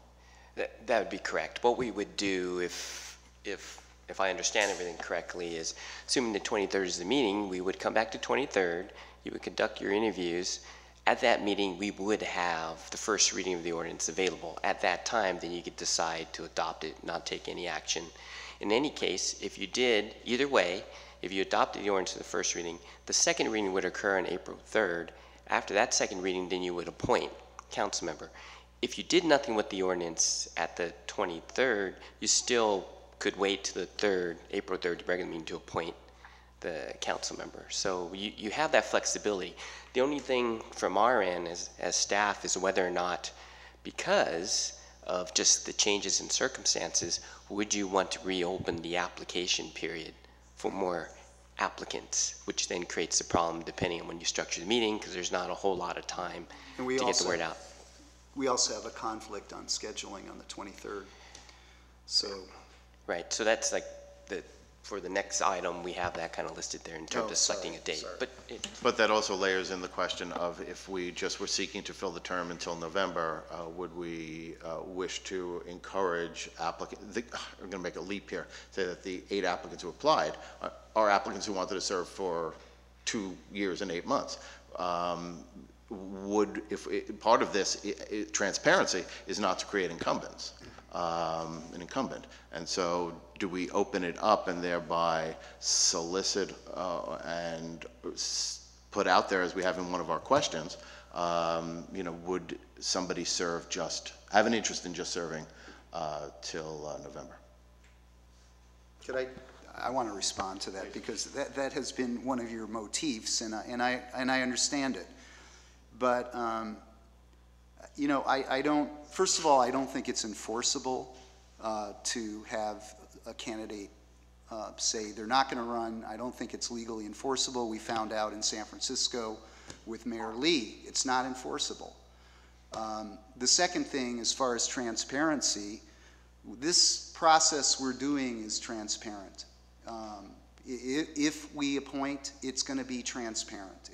I'm sure it's going to be a very open and robust conversation. So I don't think political is a dirty word. We are going through a public process. It is a political responsibility what we're doing. It shouldn't be a political opportunity. So, that's the balance you're trying to strike. So, I just want to say that, okay? Because you've been bringing it up, and I understand it's a concern of yours. It's one I have less. I think the voters, with the time frames that we're talking about, as far as if we did an appointment, the voters are going to understand when somebody was appointed and what that incumbency actually means. So, point, counterpoint. No, I appreciate the conversation, as always. My thinking on it, though, is that if you're running with look, we like those other council members, and it works to the advantage of if you're appointed by those other council members. On the other hand, if the people are disappointed with their current council, they would naturally take a dimmer view of our action in the selection. It just seems to me that for this brief period of time, when we are going to go knee-deep into budget season, it seemed to me that for that brief period of time, I would feel much more comfortable bringing back, if we're going to go in this direction of the ordinance, as opposed to the other way. If we went the direction of the ordinance, I would seek to bring back a former respected council member to join us. But reasonable minds can differ, and we just feel differently about this. It's not a game changer, and it's not. I think it's off the topic of this particular item. That's a preference.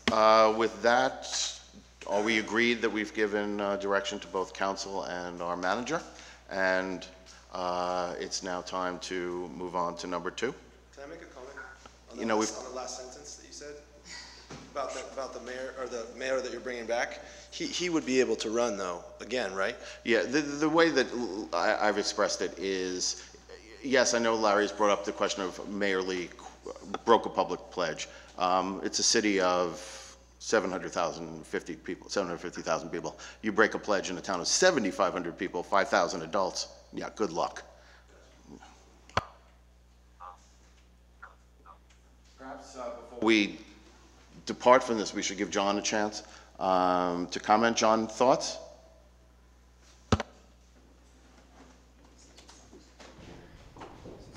John, are you still on with us?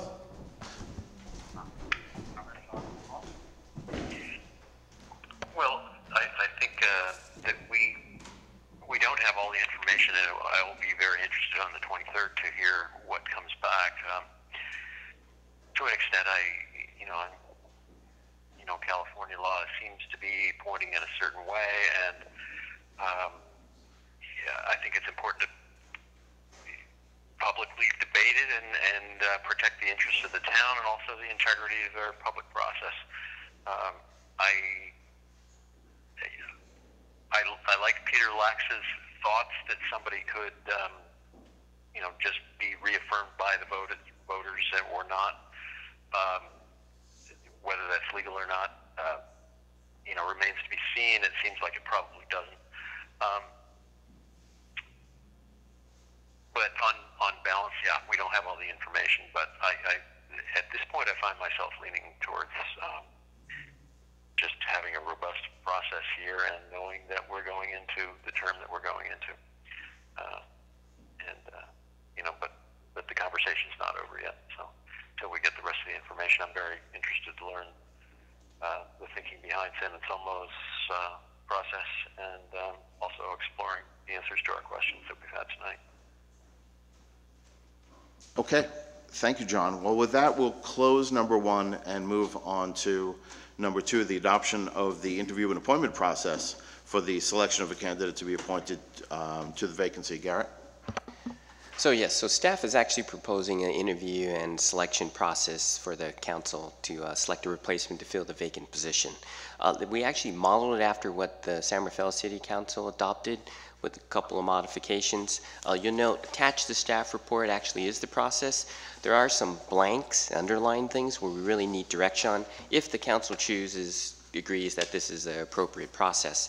And if you do, then we really need an amount of time candidates would have for their initial presentation, the number of initial questions and type of questions that should be addressed by the candidates in their initial presentation, a number of candidates each council member would select as a finalist, and then the amount of time each finalist will be given to answer questions given by the councils. What we're recommending is that each council member have 1 or 2 questions, same questions that they would ask each of the candidates. Also attached to staff report is we attached a list of questions for consideration.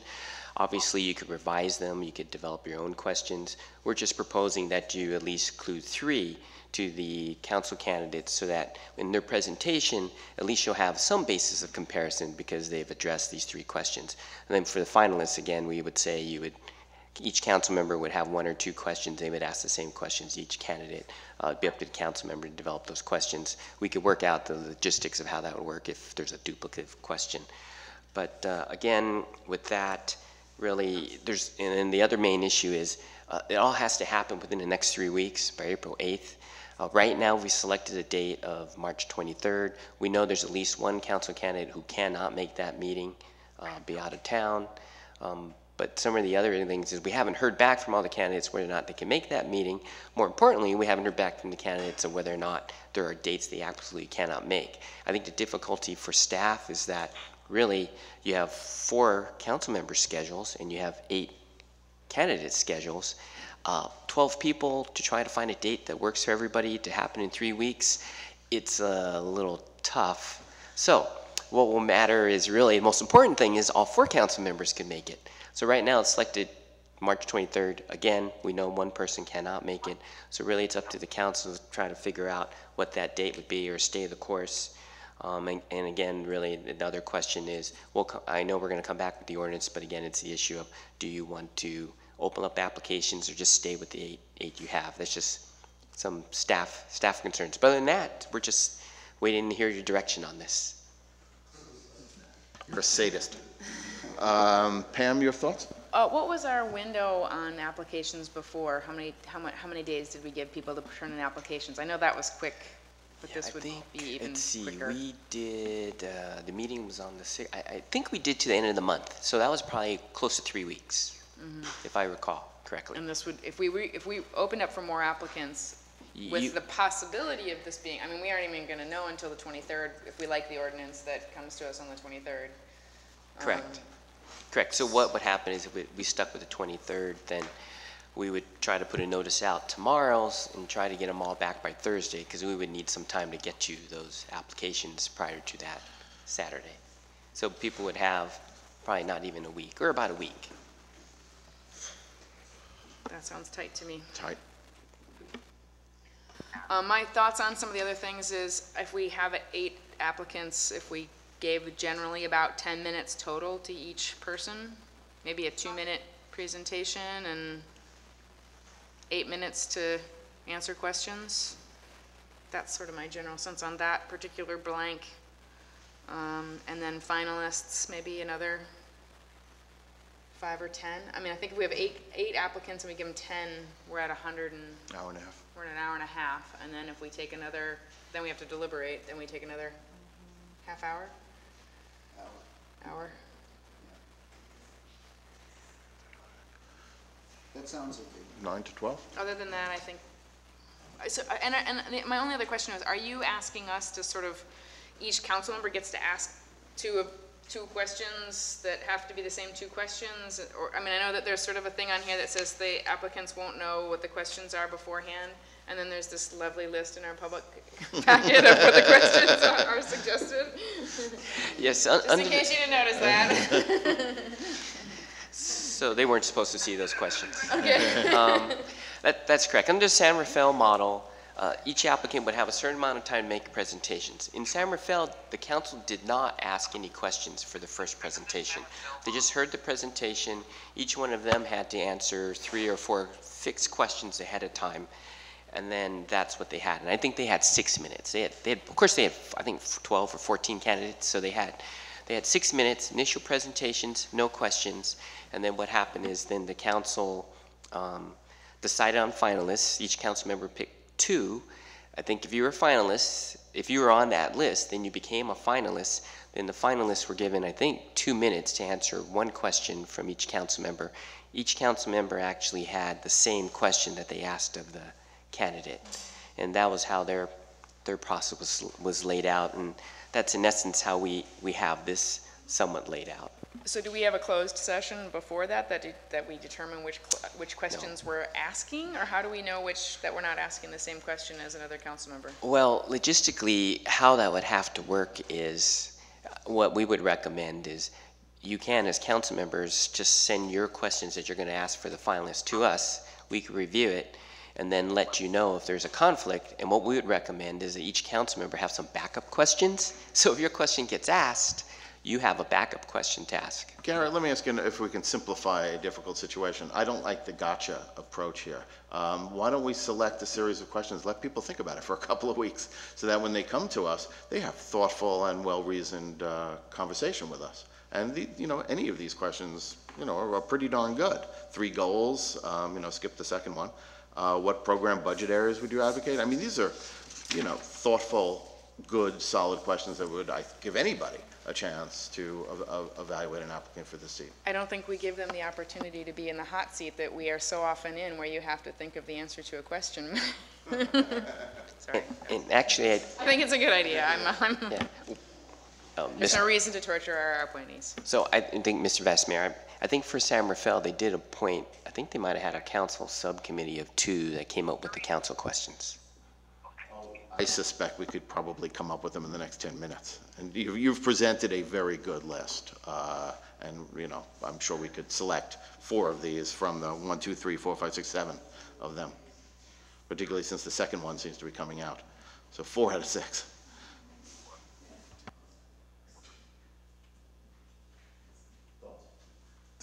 Yeah, I think the interview process, I think is important. I mean, whether they have notice of the questions beforehand is not a big issue for me. I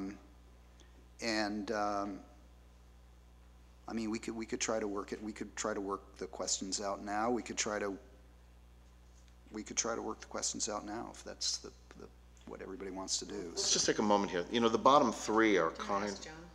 Yeah, that's a good idea. John, please weigh in here.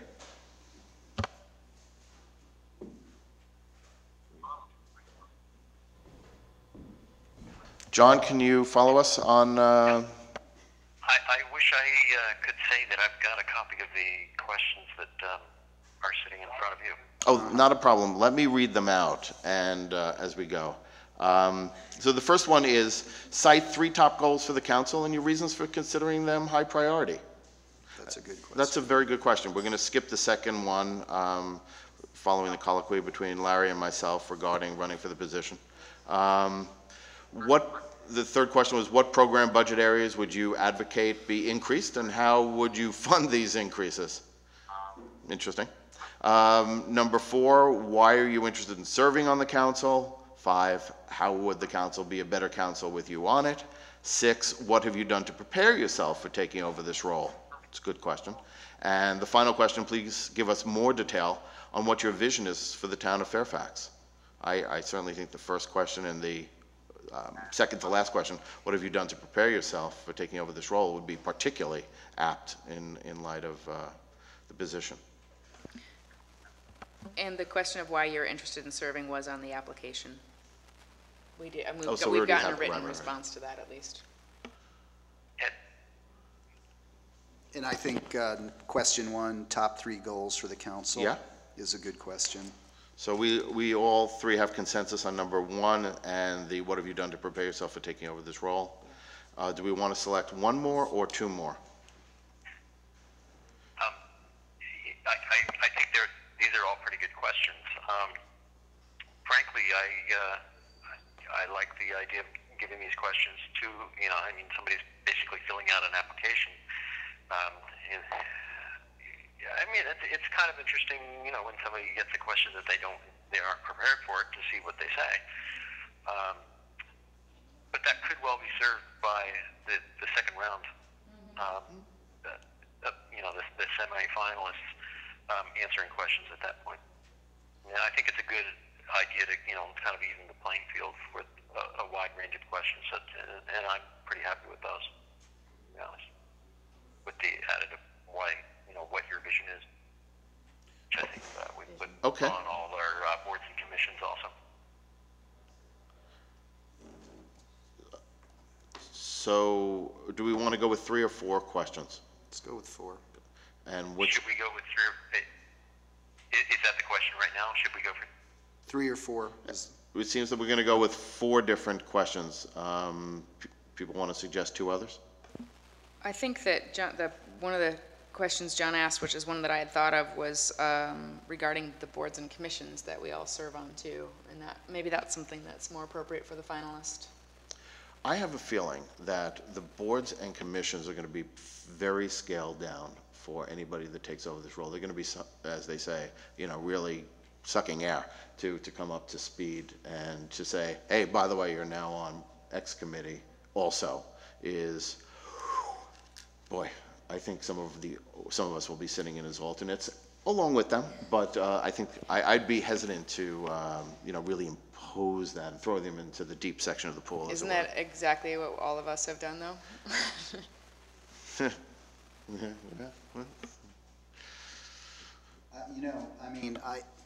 I hate to see the whole thing completely scripted ahead of time. I mean, I would just stay with the generic question. Top three goals for the council. I actually like, what program budget areas would you advocate be increased, and how to do it, and the vision of Fairfax. What about what have you done to prepare yourself? To me, that's going to be apparent in the applications when we go through what their qualifications are. Okay. So we like the first question, 3 goals, program budget areas would you advocate, how would you fund them, and more detail on vision. Sure. You like those 3? There you go, Garrett. Those are your 3 questions for all of the applicants. And then we can save our zingers for the finalist round, and each council member have a question, or does that make sense? Sure. I mean, I think it should be somewhat fluid. I don't think it should be completely scripted ahead of time, because people are going to say things that we're going to want to respond to them. So why get locked into this formal structure? I think it's going to be better for everybody that it's not so narrowly construed. I think we'll run a pretty good ship here. We have, so. I'm mixing my metaphors. Can you run a ship? I don't know. I don't know. Into the ground. Into the ground. Do we have any public comment on number 2 on this process?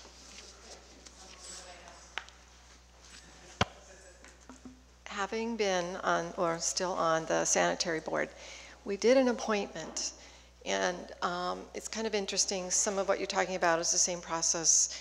Each board member had a kind of a few questions, and we discussed it, so we weren't asking the same question beforehand. But the way we interviewed our candidates was in the room individually. And then they left, so they couldn't overhear that kind of thing. I don't know if you talked about that or not. And I think we had a point system. That's in here. Okay, never mind. Thank you. Any other public comment on this aspect, number 2? If not, Barbara? We do it, we can do. I don't know if this is appropriate, but I absolutely cannot make the 23rd. My mother's in hospice. I'm going to see her, and I cannot change my plans. So I would change every other plans that I have, but I can't not see my mom. So I've cleared my calendar for any other date, and I would do so. Just that weekend is not good for me. But I think the process sounds pretty fair, and I like the way you have the people coming in individually and the other candidates not able to hear what they're saying. It also helps because people can be focused rather than listening to other people and maybe getting ideas. And also probably it might be confusing if you're hearing somebody else's ideas and mixing them up. So it sounds good to me. Renee? Quick question. Is there open time, and is it appropriate to have people come and speak for candidates, or how does that work? So, yeah, you would have open mic, or not open mic, but public comment, sorry. Wait a minute. Can I ask you a question? Public comment after each applicant speaks or after the collection? No, it's an adjourned meeting, so, well, actually, it's a well, actually, this isn't a adjourned meeting, it's a special meeting. 23rd. It's a special meeting. So would they have public comment? Well, there would still be public comment on the item on the agenda for the selection of the replacement council member. So there would be an opportunity for people to, I think the question is, could people come in and express their support for one of the candidates? And that would be possible. Can you just tell me whether it would have to be after each individual speaker, or would it be at the end of this first round and then second round? I think you could consolidate it at one point, so it could be at the end of the first round. I don't think you have to. It's going to be up to the council to determine, how they want to run the process, but you could have a process where the comment would all be consolidated after all the candidates speak. Sure. Thanks. So are we on the second item yet, or are we? We are completing the second item. So what about the the scheduling issue and getting that squared away? I mean, can we do? It doesn't sound like it's a great idea to do 2 separate heats on different days. No, I don't see how we could do it. I mean, if 1, 2, or more candidates were not available, they all have to be there, because if you go to the second round with them, Right. they have to be there. So what about alternative dates? Can anybody come the following Monday? What is the 23rd? That would be the 25th. That's the 25th. The only thing I would say is for members of our tribe, that is Passover. Not a great day. It's Passover that evening? Passover on the 26th, I'm assuming the Seder is on the 25th.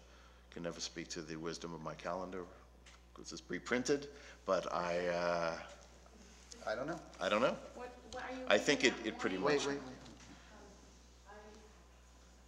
You know about the Passover schedule? I'm asking her if she's leaving that morning, if we could potentially do Friday night before. No, actually, I'm leaving about 6 o'clock in the morning of Friday, and I'm coming back Sunday morning. So I'm not around. Okay.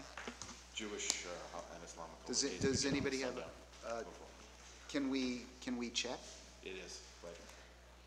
The way they're noting What? it, Passover Starts which day? The 25th. Before. Beginning. On which day? That is the 25th. It is the 25th, okay. So we would want to do it maybe the next day. Ideally, for me, I have my daughter with me on Mondays and Tuesdays, but she's home right now suffering, so I don't want putting too much. I only get her for 4 days a week. You want to do it on the 28th? I have another meeting, but I could move it. Let's do it on the 28th. Yeah. We do. And I'm, We need 5 days for the second reading. Let's let John wants to. Oh, yeah, so the I 28th. apologize. I can't hear on the phone what people are saying in the immediate time, but so I hear that delayed. But I am coming back into town. I'm available the 20th. I cannot make the 27th or the 28th, but that Thursday night before Barbara is leaving town, for instance, I'll be as flexible as I can be. I have CDBG that Thursday, but I could miss that if need be. 28th a possibility, or is that the 5 day? Oh, not for John? Actually, 28th is a possibility. 29th would be the 5 days prior to the second reading. That's Good Friday. 21st? Sure. We still have the, well, we still have to deal with the ordinance, but we would be coming back we would be advancing the meeting to the 21st, right? Correct. So we would have everything that we normally have on the 23rd. We have it on the 21st, with the exception of if you thought you wanted more applications, that gets more complicated. But if we don't, well, that's... And I think if we're also changing this date for one applicant, does this mean we change the date for any of the 8 applicants who cannot make the 21st? 23rd. That'd be correct. We don't know at this point if everyone can make it on the 21st. I think everyone here, it sounds like they can make it on the 21st, but that's not everyone who applied. Right. Can we at least confirm that everyone who's here can make it on the 21st, who are applicants? Okay, yeah. That's 4 out of 8. Well, why don't you get back to us on that, Garrett, and then we can we need to set it now, I think, don't we? Get back to you as in check with the applicants? Yeah. Okay, if that date doesn't work, then what are we back to the 23rd? 28th doesn't work for John. Yeah, so we need, I guess for us staff, it's good to have a backup date or just select a date and go with it. Sure. What's the 29th? 29th doesn't work on the ordinance. If you wanted to have 5 days. What about the following Saturday? No, That's too close on the ordinance. The ordinance would be tight. If you wanted to have the meeting on the 23rd to discuss the ordinance and to have the interviews on the 30th, you could do that. Garrett? We're right now checking to see if you could do it on the 29th, other than it is Good Friday. I can't do the 30th. Which is the Saturday. Oh, you couldn't do the 30th, I don't think. 29th you can do. Which is Good Friday.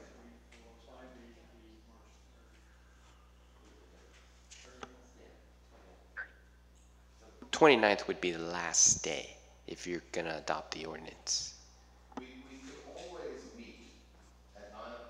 We could always meet at 9 a.m. on the 23rd to discuss the ordinance without going forward with interviews.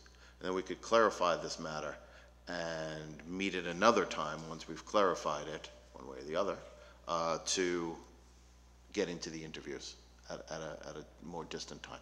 Those two do not have to be on the same day. That's correct. They don't have to be on the same day. Although what happens is your window's even shorter for when you want to conduct the interviews.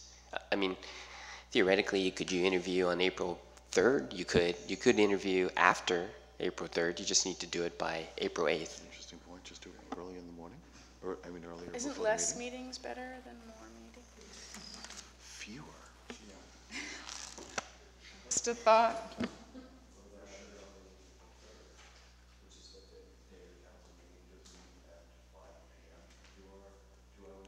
I can't meet at 5 p.m. I could do 6. Garrett, if we did it on the 3rd of April in conjunction with our town council meeting on that date, you would effectively have to clear the agenda of anything but the most significant item, or else we would have to go into a special meeting or an adjourned meeting sometime after that, later in the week, that weekend, something like that. I mean, we could do that with the possibility of the council would consider a special meeting later in April for things that maybe couldn't wait till May. Sure. It's not my call, but yes. Wait, are we assuming that we're going to try for the 21st before, like that's, we're just looking for a secondary date, right? We're going to shoot for the 21st. Correct. And the backup date would be? April 3rd. Okay, so the 21st would be the ordinance and interviews. Yes. And if that didn't work, 21st could be the ordinance, not the interviews. The interviews could happen on the 3rd. You could do that. Yeah. Okay. That. You guys still open, public things? For you. Okay, so I just have a very fundamental question about whether or not we are planning or foreseeing repeating this entire process again in the near future, and what the implications of that are with respect to the process that we're about to undertake right now. So I think almost everyone in the room already knows. I am planning on resigning from this council. My move date is in June, which will leave a couple of months left on the end of my term. Ideally, what we figure out here, we will not have to repeat all of it in order to appoint someone to fill my seat. But as is the case with Ryan, once I vacate my seat, I no longer have a say in the matter. So I'm assuming that the decisions that we make would be ones that would carry over for another appointment in another couple months. Right. But the ramifications of them and the datings would still flow to the November election, so Right. it's... Right. My seat is up in November, so my seat is somewhat less complicated. I have served 3.5 years. Right.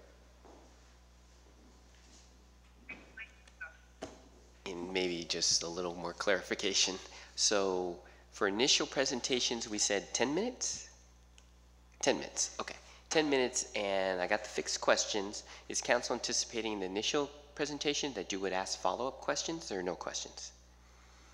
During the initial presentation? Right, after the initial presentation, are you thinking you would ask questions beyond just the 3 we gave them? I think, just in listening to people, it's going to maybe stimulate a little bit of conversation. Okay. Okay, because I just... I mean, I would kind of shorten it. I would give them 7 minutes to make the presentation, 3 minutes for follow-up questions. And not to make it unduly complicated, you could also give people option. Do you want 5 minutes or 7 minutes? I wouldn't necessarily give them 10 minutes because for a presentation. By presentation, you mean like a my thought was like a 2-minute monologue and then more time for questions to answer the questions. Unless they know what the questions are. Maybe they're answering questions in that, and then we're answering. So you were just allocating 10 minutes. 10 minutes, and it's up to them to save some time for question and answers. Okay, that's okay. That's 10 good. minutes, 3 questions. Got that. And then for your finalists, did you decide that for narrowing down the choices to just each council member selecting 2 or 3? What did they do in Sarafel? They did 2. And how that works is whoever's on individual lists, they're the ones that go on. I mean, theoretically, under this model, you would, if you all pick somebody different, you'd have all 8 as finalists. But on on the other side, there's a possibility you only have 2 finalists if you all pick the same people.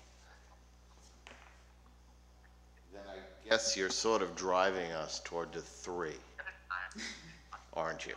Oh, well, actually, either way is fine. I almost was thinking 2, I guess. Yeah, no, Well, it sounds like 2 is a better way to go.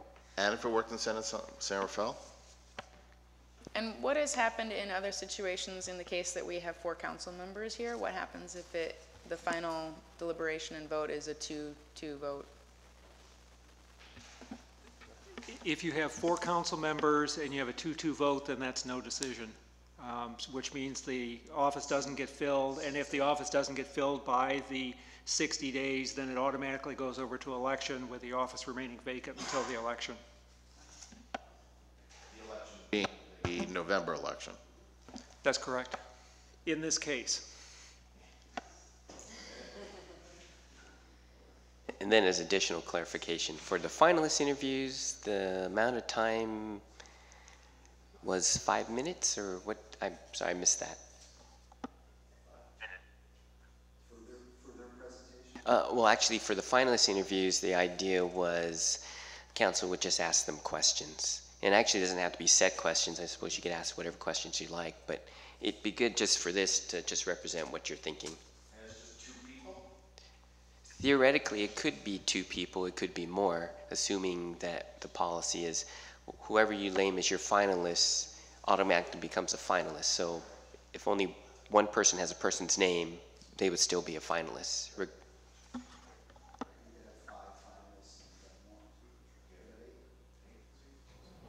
So I'd say 5 minutes. 5 minutes, and then you would just ask whatever questions you would like. I'm not going to put in, ask the same question to every candidate. Okay. I mean, could I quibble a little more and say 5 minutes if we have more than 3 candidates? Yes. 10 if we have less than 3. Or to be entirely equitable, if we give X to Y, why don't we give A to B? Just as long as we're equal on the amount of time we give to both, if it's both. Just be fair. You know what they say about consistency? The hobgoblin of small minds. Got you. John, do you have anything else you'd like? John, do you have anything that you would like to share with us on number 2? I think, yeah, the follow-up questions, we don't know how many finalists there'll be, and I think that's fine. I think we can ask them questions, and at that point we'll have a pretty good idea of what we want to know from these candidates, and I think that will be appropriate. Well, with that, I'll take a motion to adjourn in the memory of Nancy Campbell Reed and Robert Louis O'Neill. So moved. I will move that, actually. There you go. Thank you, John. Michelle, will you note that John moved that? Thank you. We're done. Thank you. Thanks, John. Thanks, John. See you soon. Thank you very much.